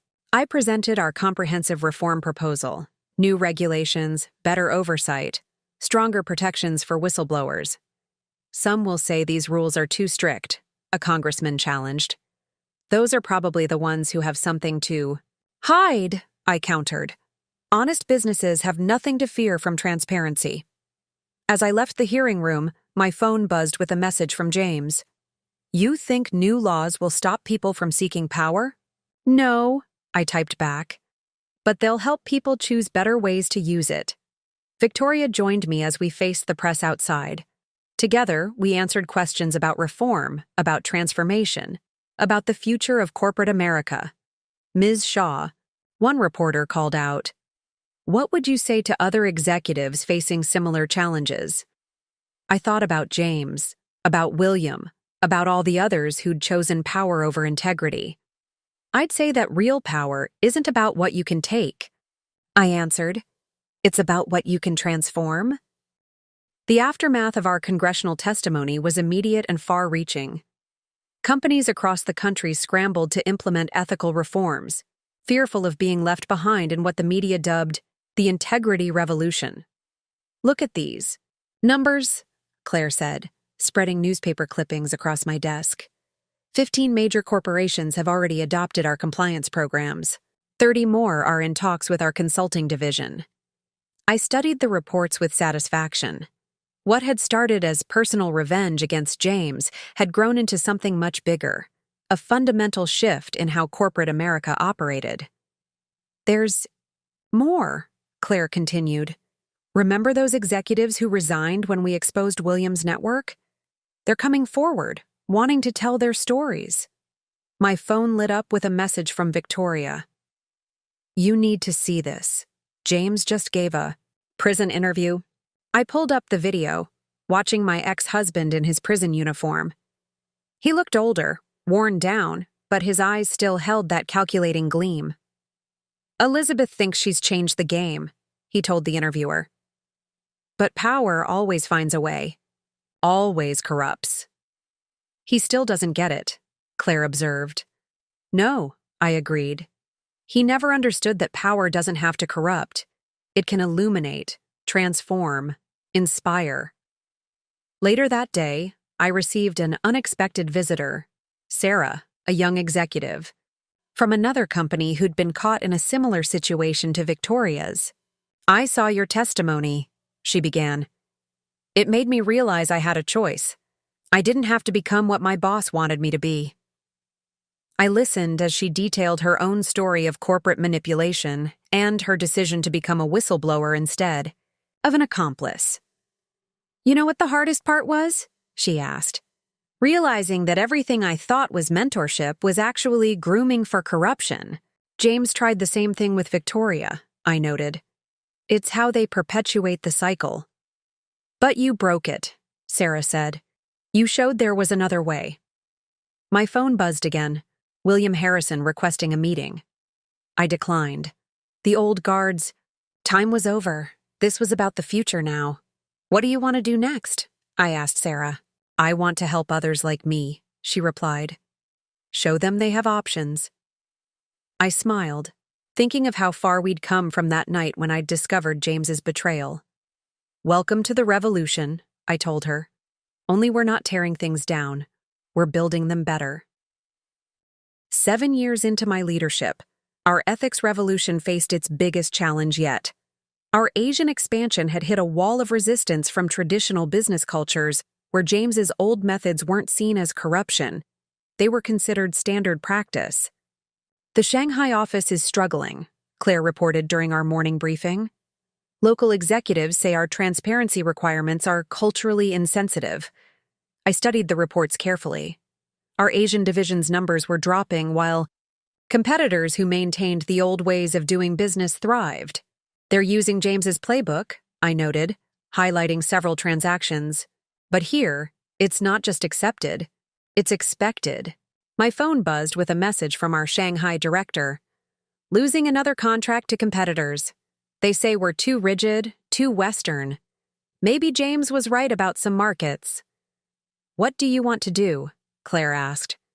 I remembered James's words about power adapting to survive. "We show them a better way, not by forcing our methods, but by proving they work better." I arranged a video conference with our Asian leadership team. The faces on screen looked skeptical, worn down by months of fighting uphill battles. "I understand the challenges," I began. "But integrity isn't a Western concept. It's universal." "Easy to say from New York," one director countered. "Here, relationships matter more than rules." "Then we build better relationships," I replied. "Based on trust earned through transparency, not secrets and favors." Over the next weeks, we developed a new approach. Instead of imposing our systems, we worked with local leaders to adapt them to cultural norms while maintaining our ethical core. "It's working," Claire reported a month later. "The Shanghai office just landed 3 major contracts. Clients are starting to see the value of dealing with a company they can trust." My phone lit up with another message from James. Some markets will never change. Power speaks louder than ethics. I showed it to Claire, who snorted. He still thinks he knows everything. No, I replied, looking at our rising Asian market share. He just never understood that real power comes from earning trust, not demanding it. Our corporate ethics program had grown beyond anything I'd imagined, now training hundreds of young executives each year. Today's session was special. Victoria was leading it, sharing her journey from corruption to redemption. I used to think power meant having secrets, she told the eager faces before her. Now I know it means having the courage to be transparent. I watched from the back of the room, remembering the ambitious secretary who'd once plotted with James to destroy me. Now she was helping build something better. Ms. Shaw, a young woman approached me after the session. I'm James's niece, Angela. I studied her face, seeing traces of my ex-husband's features softened by youth and, hopefully, different values. Uncle James wrote to me from prison, she continued. Said I should learn from his mistakes. That's why I'm here. My phone buzzed. Speaking of James. Heard Angela joined your program. Don't try to turn my family against me. He still doesn't understand, does he? Victoria said, joining us. This isn't about being against anyone. It's about being for something better. Over lunch, Angela shared more. The family's divided. Some still think Uncle James was right about how business works. Others see what you've built and want to be part of it. What do you think? I asked. She straightened in her chair. I think it's time for our generation to choose a different path. Claire brought afternoon updates. Our ethics program was now being adopted by business schools worldwide. The next generation of corporate leaders would start their careers understanding that integrity wasn't just right, it was smart business. James's legacy is being rewritten, Claire observed, not by what he did, but by what we built from his mistakes. No, I corrected, watching Angela chatting with other young trainees. It's being transformed into something he never imagined possible. 8 years after taking control of Riverside, I faced a moment I'd known was coming. James was being released from prison early for good behavior. He's given 3 interviews already, Claire reported, spreading magazines across my desk. Claiming he's seen the light, wants to promote ethical business practices. You don't believe him? Victoria asked, joining our meeting. Do you? I countered, remembering how convincing James could be when he wanted something. My phone buzzed. James's first message as a free man. We should talk. I've learned from my mistakes. I studied the message, thinking of all we'd built in his absence. The company had transformed, the industry had evolved, and I was no longer the wife he'd tried to destroy. He's requested a meeting, Claire said. Very public, very controlled. His lawyer says he wants to make amends. I agreed to meet at our old favorite restaurant, now feeling like a relic from another life. James looked older, humbler, but his eyes still held that calculating gleam. You've done amazing things, he began. Built something I never thought possible. What do you want, James? He smiled, that same smooth expression he'd once used to convince juries. To be part of it, my experience, my contacts, I could help. Expand your ethics programs. You mean exploit them, I corrected. Use them to rebuild your influence. His smile faltered slightly. You're still suspicious of me. No, I replied, standing to leave. I just understand you better now. Power doesn't change its nature, James. It just wears different masks. Back at the office, Claire was waiting with news.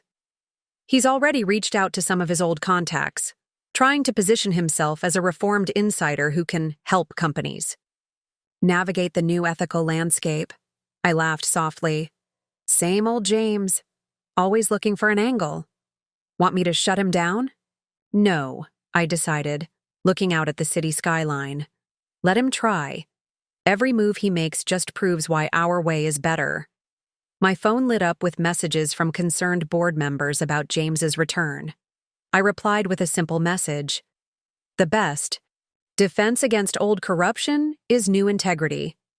Victoria dropped by later, looking worried. He called me, wanted to collaborate on ethics training. And, she smiled fiercely, I told him I already work with someone who actually understands integrity. James's return might have once terrified me. Now it just confirmed how far we'd come. He was a relic of an old way of doing business, trying to adapt to a world that had evolved beyond him. You know what the real victory is? I asked Claire as we ended the day. Not that we stopped him, but that we've made his methods obsolete. He'll keep trying, she warned. Let him, I replied. Every failed attempt just proves we built something stronger than his corruption ever was. Just months after his release, James made his move. He'd joined a competing firm as their ethics consultant, a position that made headlines and raised eyebrows across the industry. Look at this, Claire said, dropping their press release on my desk. They're launching an ethics program that's basically a watered-down version of ours, and guess who's the face of it? The glossy photos showed James in expensive suits, looking appropriately reformed as he promised to help companies navigate the new ethical landscape while maintaining competitive advantage. Translation: how to look ethical while still playing. Dirty, Victoria commented, reviewing the materials. He's teaching them to hide corruption better, not eliminate it. My phone buzzed with a message from Angela, James's niece.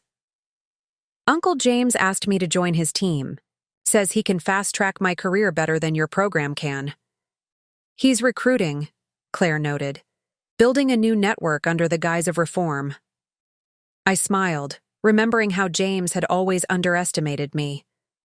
Let's give him what he wants. What do you mean? Competition, I replied. Open, transparent, public competition between real ethics and his version. We launched a campaign comparing the results of companies using our genuine ethics programs versus those following James's flexible approach. The numbers were stark. Our client companies consistently outperformed his in both profits and market trust. He's getting desperate, Claire reported a month later. 3 clients have already switched from his program to ours after seeing the data. My phone lit up with James's number. This isn't a game, Elizabeth. There's room for different approaches. No, I texted back. There's only room for real integrity. Everything else is just better-dressed corruption. By quarter's end, the difference was clear. Our ethical companies were thriving, while James's clients faced increasing scrutiny from investors and regulators. You know what's really satisfying? Victoria mused as we reviewed the results. He thought he could beat us at our own game, never understanding that integrity isn't a game at all. It's a transformation, I agreed, watching James's carefully crafted comeback crumble under the weight of truth. And you can't fake that. 9 years into my leadership, we faced our first major crisis since James's downfall.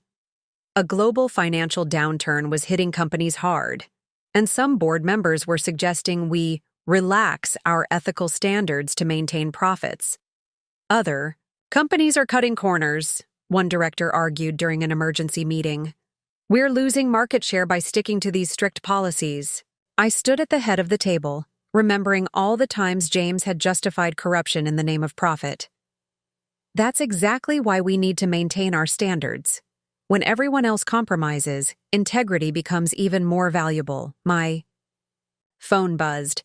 James couldn't resist commenting. Hard to stay ethical in a bear market, isn't it? Sometimes survival requires flexibility. The pressure mounted as our stock price dipped.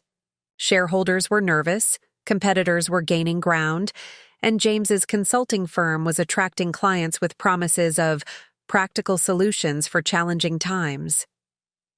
Maybe he's right, Claire said softly one evening, showing me the latest market reports. Not about corruption, but about needing to adapt. We will adapt, I replied, but not by compromising our principles. by proving they work even in the hardest times. I called an all-hands meeting, broadcasting to every office worldwide. This is when integrity matters most, I told our employees. Anyone can be ethical in good times. Real character shows in crisis. We launched new initiatives focused on helping clients maintain ethical practices while cutting costs. Our transparency actually attracted investors who valued stability over quick profits. Look at this, Claire reported weeks later. Companies, following James's flexible approach, they're starting to fail. Turns out ethical shortcuts are expensive in the long run. By quarter's end, we'd not only survived the downturn but emerged stronger. Our reputation for unwavering integrity had become our greatest asset. You know what James never understood? I asked Claire as we reviewed the recovery numbers. Crisis doesn't test your principles, it proves why you need them. A decade after taking over Riverside, I faced an unexpected decision. The success of our ethics revolution had made me a sought-after leader, and now the White House was calling. They want you to head the new Corporate Ethics Commission, Claire explained, showing me the official request. Full regulatory power over business practices nationwide. It was everything we'd been working toward, a chance to enforce ethical standards across all industries. But it would mean leaving Riverside, the company I'd transformed. James will see it as a victory, Victoria warned. Claim you're abandoning ship. As if on cue, my phone buzzed with his message. Taking a government job? Finally admitting the private sector needs stronger control? I thought about how far we'd come from that night when I caught him plotting with Victoria. The company had evolved beyond anything he could have imagined, and now I had a chance to expand that transformation even further. What do you think? I asked Claire, who'd been with me through everything. I think you've already made this place strong enough to continue without you, she replied. Maybe it's time to help others do the same. I called a board meeting to announce my decision. Riverside was just the beginning, I explained. Now we have a chance to make ethical business the standard, not the exception. The response was overwhelming. Support. Even James's mother, still on the board, voted to endorse my nomination. You did what my son never could, she told me afterward. You proved that power can build things up instead of tearing them down. My phone lit up with messages. From Angela, now a rising executive herself, from Victoria's ethics program graduates, from business leaders worldwide. All supporting the move, all understanding what it meant. James called last. You're really doing this? Becoming the very kind of regulator we used to fight? No, James, I replied. I'm becoming the kind of leader you never understood. One who uses power to empower others. As I packed up my office, I found the old photo from my birthday party. The night everything changed. The woman in that picture had no idea she was about to lose everything and gain something far more valuable. Ready for the next chapter? Claire asked from the doorway. I looked around at the company we'd built, the legacy we'd created. Ready to make it bigger. My first day as Corporate Ethics Commissioner brought an unexpected visitor. James waited in my new government office, looking oddly out of place among the official seals and formal portraits. Quite a change from Riverside, he commented, taking in my surroundings. Public service suits you. What do you want, James? To propose a partnership. My consulting firm has valuable insights into corporate behavior. We could help shape these new regulations. I studied him carefully. Same smooth smile, same calculated charm. Still trying to control things from the shadows? Trying to be practical, he corrected. You can't regulate ethics without understanding how business really works. You mean how corruption works, I replied. No thanks. We're creating real change, not better disguises for old problems. My phone buzzed. Claire reporting suspicious trading patterns at James's client companies. Even now, he was playing both sides. You know what you never understood? I said as he turned to leave. Real power doesn't need to hide. It transforms things openly. Later, meeting with my new team, I outlined our mission. We're not just writing rules, we're changing how business thinks about success. Victoria, now my deputy commissioner, added final evidence about James's latest schemes to our files. His consulting firm would be our first investigation. Some things never changed, but that was exactly why our work mattered more than ever. 3 months into my role as commissioner, our investigation into James's consulting firm revealed a disturbing pattern. He wasn't just advising companies.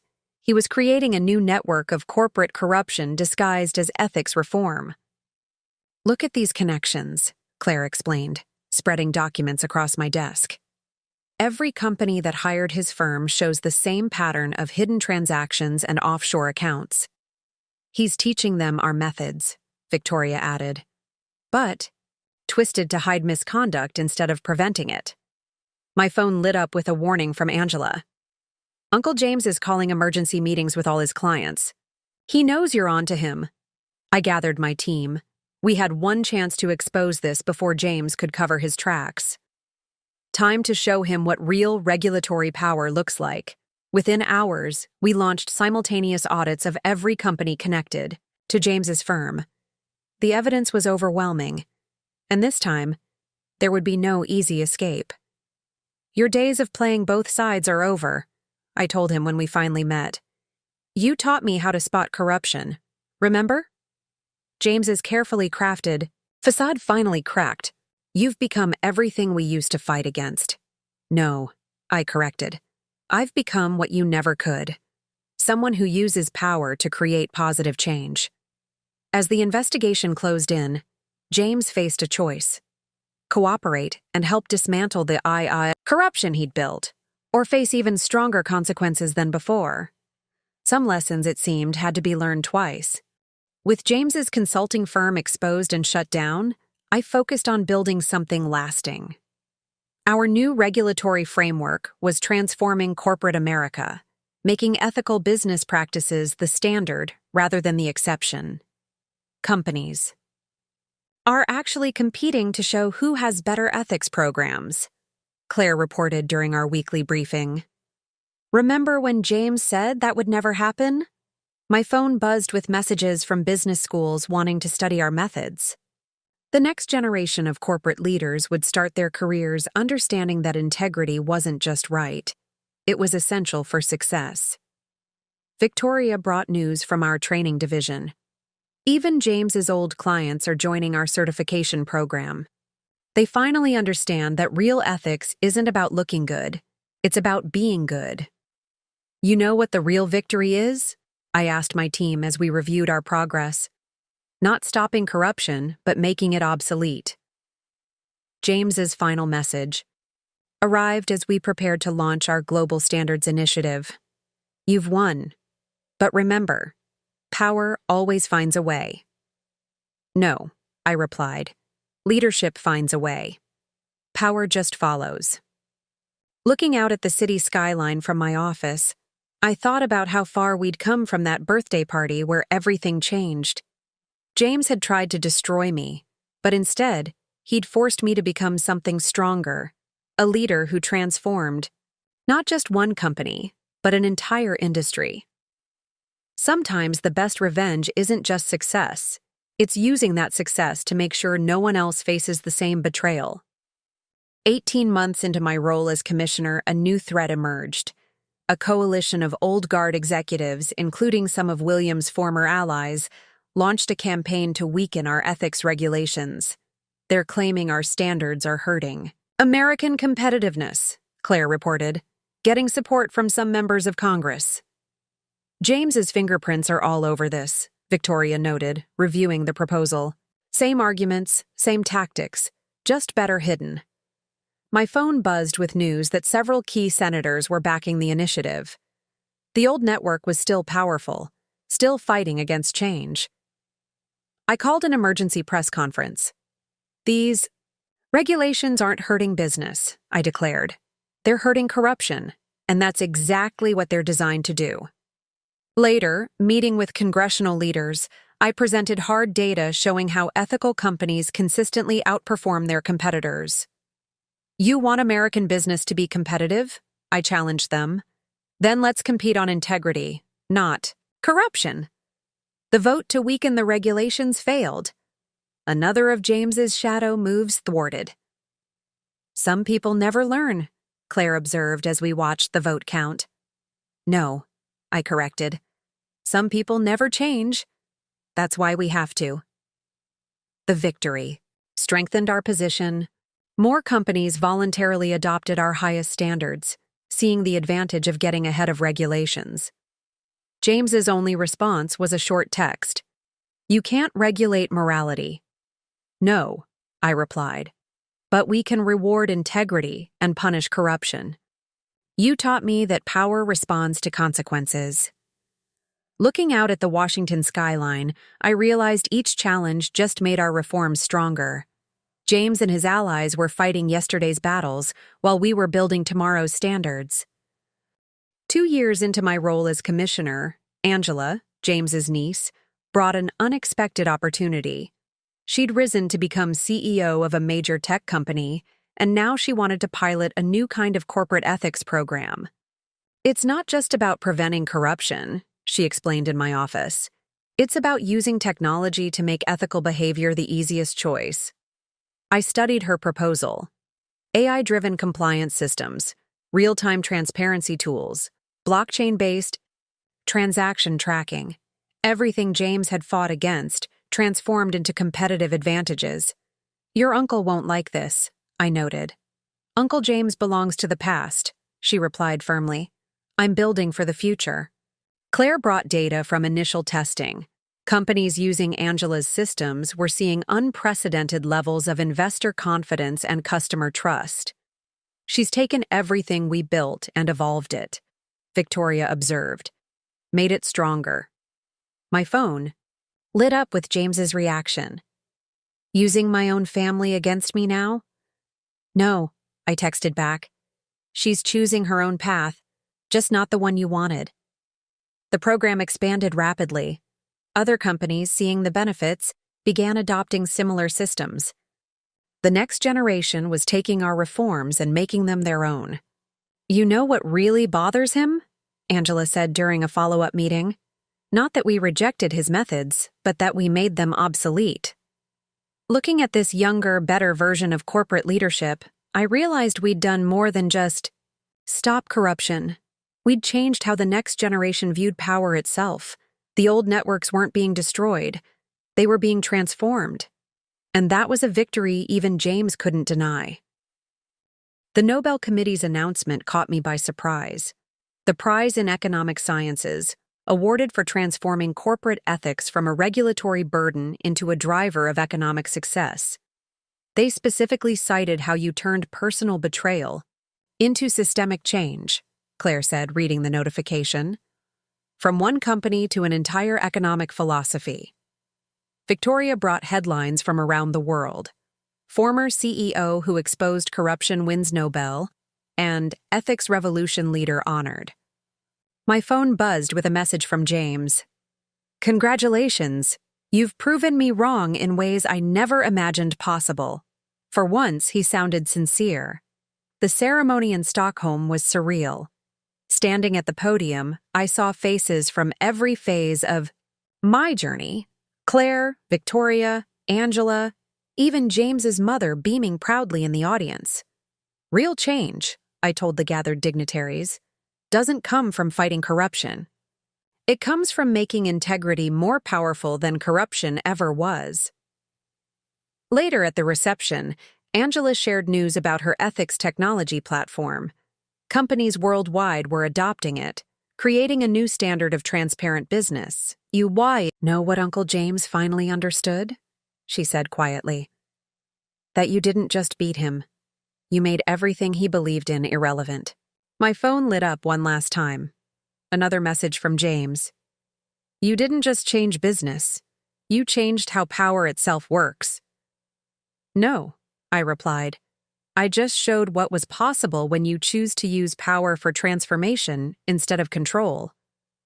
Looking out over the Stockholm harbor, I thought about that night at my birthday party. when James's betrayal had seemed like the end of everything. Instead, it had been the beginning of something far more important than revenge. Sometimes the greatest victory isn't in winning the fight, it's in changing the game entirely. After the Nobel ceremony, I received an unexpected invitation. Riverside's board wanted me to return as chairwoman, overseeing the company's continued evolution while maintaining my role as commissioner. It's poetic, Claire noted. Going back to where it all started, but this time on your terms. The boardroom looked different now. Where James once plotted corruption, young executives discussed ethical innovation. Where Victoria once schemed as his secretary, she now led training sessions on corporate integrity. Some of the old guard are nervous about your return, Claire reported, especially those who still have ties to James's network. My phone buzzed with his reaction.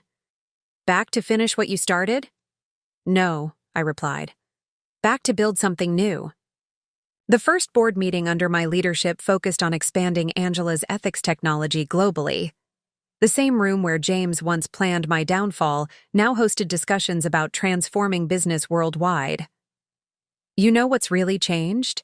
Victoria observed during a break. Not just the policies or the people, but the entire concept of power. She was right. Looking around at these new leaders, I saw none of the secretive deals and hidden agendas that had once defined corporate culture. James thought power meant having control, I told my team later. We proved it really means having vision. The Thao company that had once been a symbol of corruption was now leading a global movement for business integrity.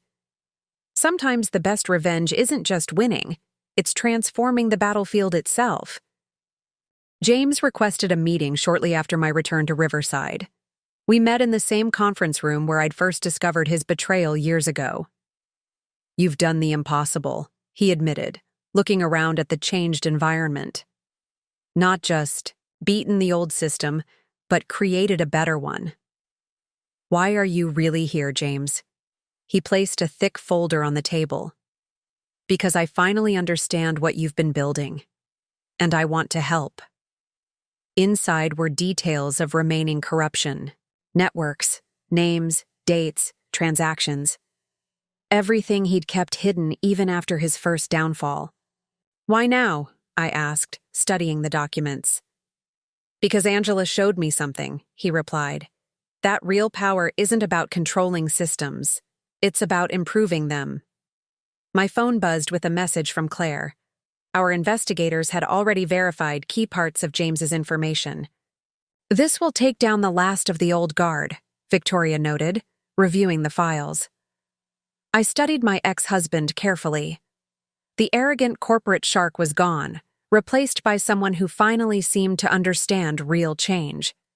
It's not about redemption, he said, reading my expression.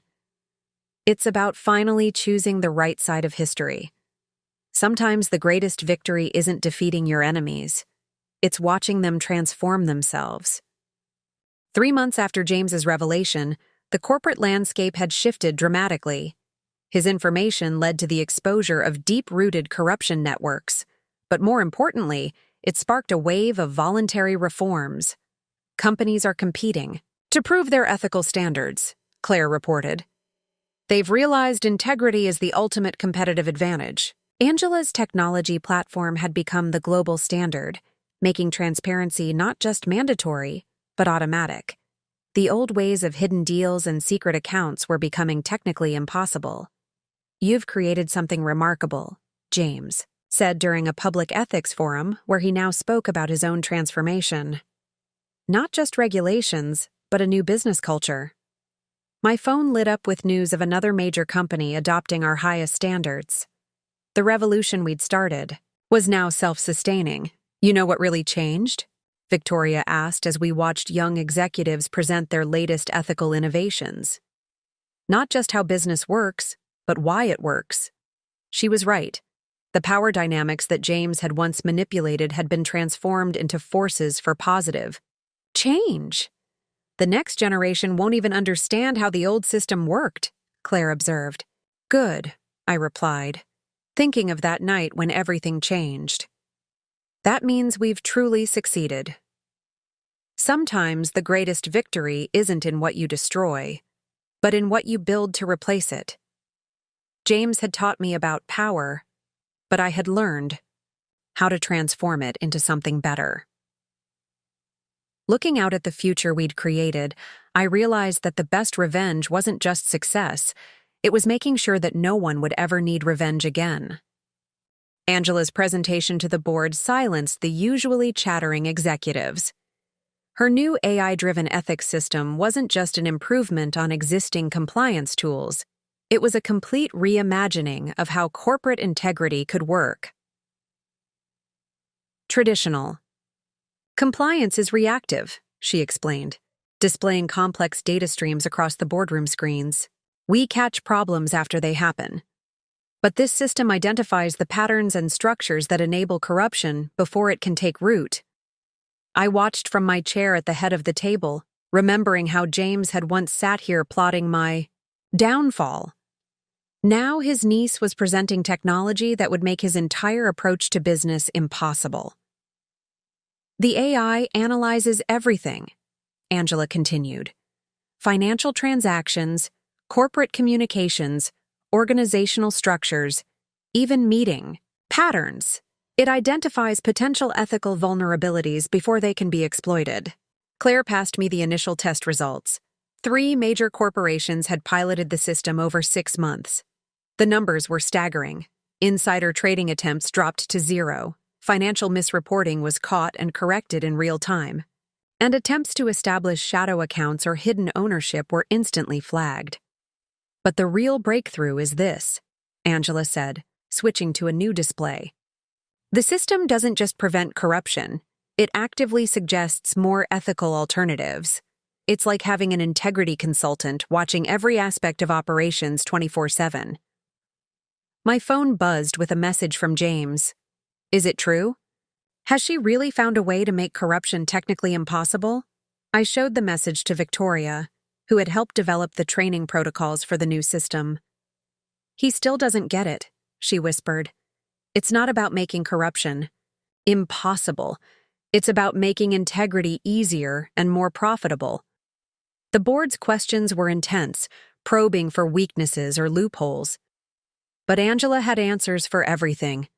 She'd learned from all our battles, all our victories and setbacks, and built something that addressed not just the how of corruption, but the why. Traditional corrupt practices are inefficient, she explained. They waste resources on concealment, create organizational friction, and generate constant risk. This system shows how transparency and ethics actually streamline operations and increase profitability. By the end of the presentation, the vote to implement the system company-wide was unanimous.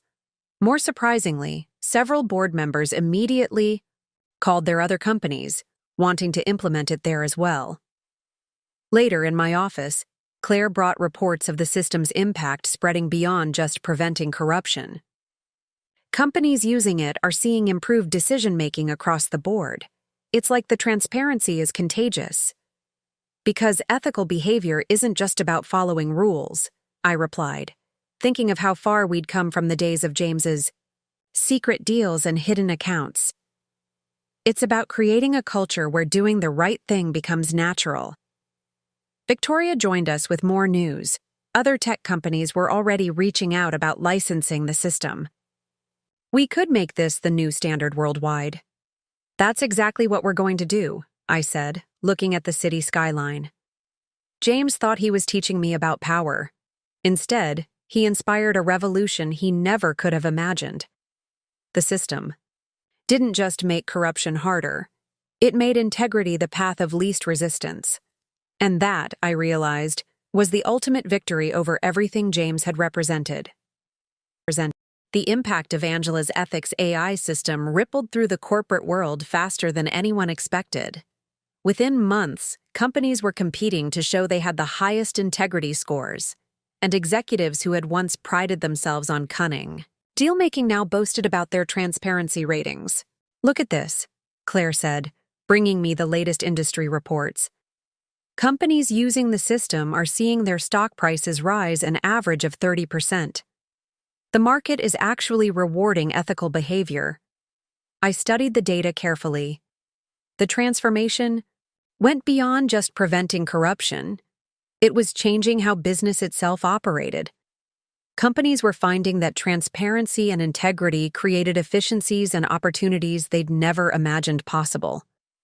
James asked to see the technical specifications, Victoria reported, joining our review session. Said he wants to understand how his old methods became obsolete. My phone buzzed with a message from him. I spent years teaching executives how to hide things. Now they're paying consultants to help them be more transparent. You've changed.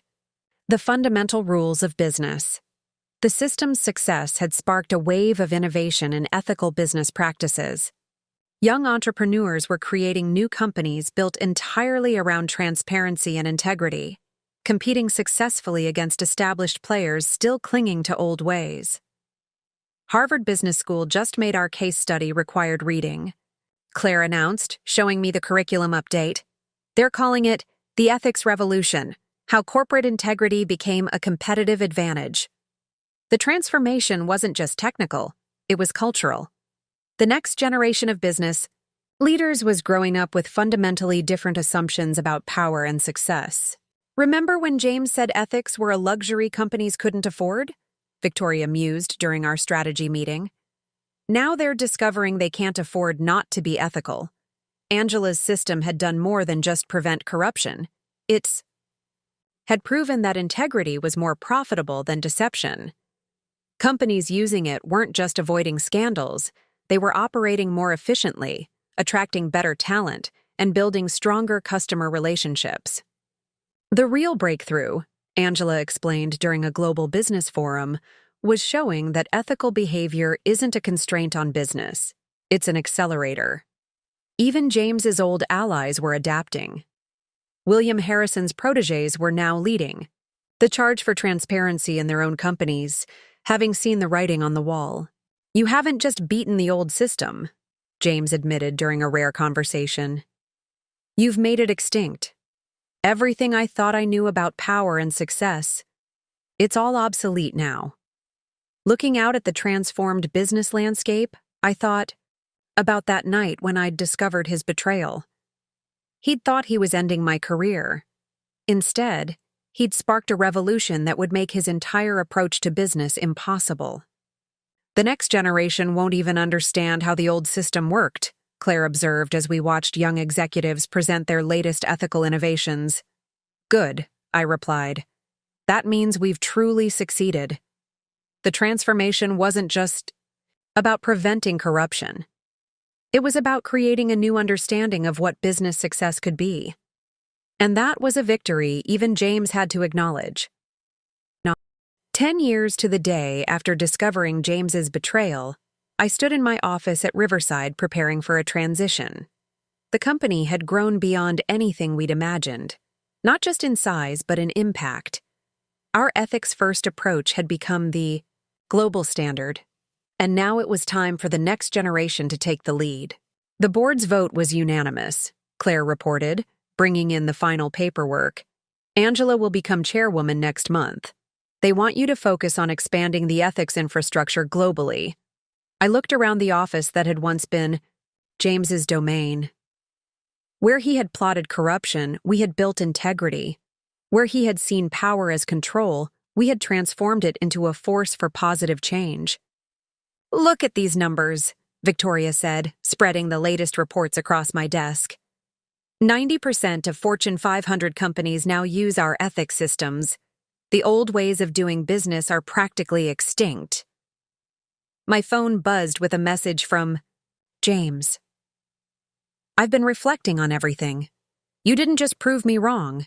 You proved that everything I believed about power and success was fundamentally flawed. The transformation had gone far beyond what any of us had initially imagined. Angela's AI system had evolved into a comprehensive framework for ethical business operations, making transparency and integrity the default rather than the exception. The most interesting part, Claire noted, reviewing global data, is how it's changing developing markets. Countries that used to be havens for corruption are now competing to show the highest ethical standards. I thought about all the battles we'd fought, all the resistance we'd overcome. James and his allies had claimed that business couldn't function without their kind of dealing, that power necessarily corrupted. We had proven not just that they were wrong, but that the opposite was true. Integrity wasn't just morally right, it was more efficient and profitable. Harvard's latest case study calls it the Great Ethics Transformation, Victoria reported. They're teaching it as the moment business fundamentally changed. Angela joined us for the final review of her transition plan. She had taken everything we'd built and pushed it further, using technology to make ethical behavior the path of least resistance. You know what Uncle James finally understood? She said, showing us her latest innovations. That power doesn't have to corrupt. It can transform. That's what you taught me. What you taught everyone. Looking out at the city skyline one last time from this office, I remembered that birthday party night when everything had changed. James had thought he was teaching me about power. Instead, he had inspired me to reimagine what power could be. Your real legacy, Claire said softly, isn't just stopping corruption. It's showing there's a better way to succeed. No, I corrected, thinking of all the young leaders who would never have to choose between ethics and success. The real legacy is making sure that choice never exists in the first place. The next generation would start where we finished, building on the foundation of integrity we had created. And that, I realized, was the ultimate victory. Not just defeating the old system, but making it obsolete. James's final message arrived as we prepared to leave. You did more than win. You changed the game itself, and for that, I'm actually grateful.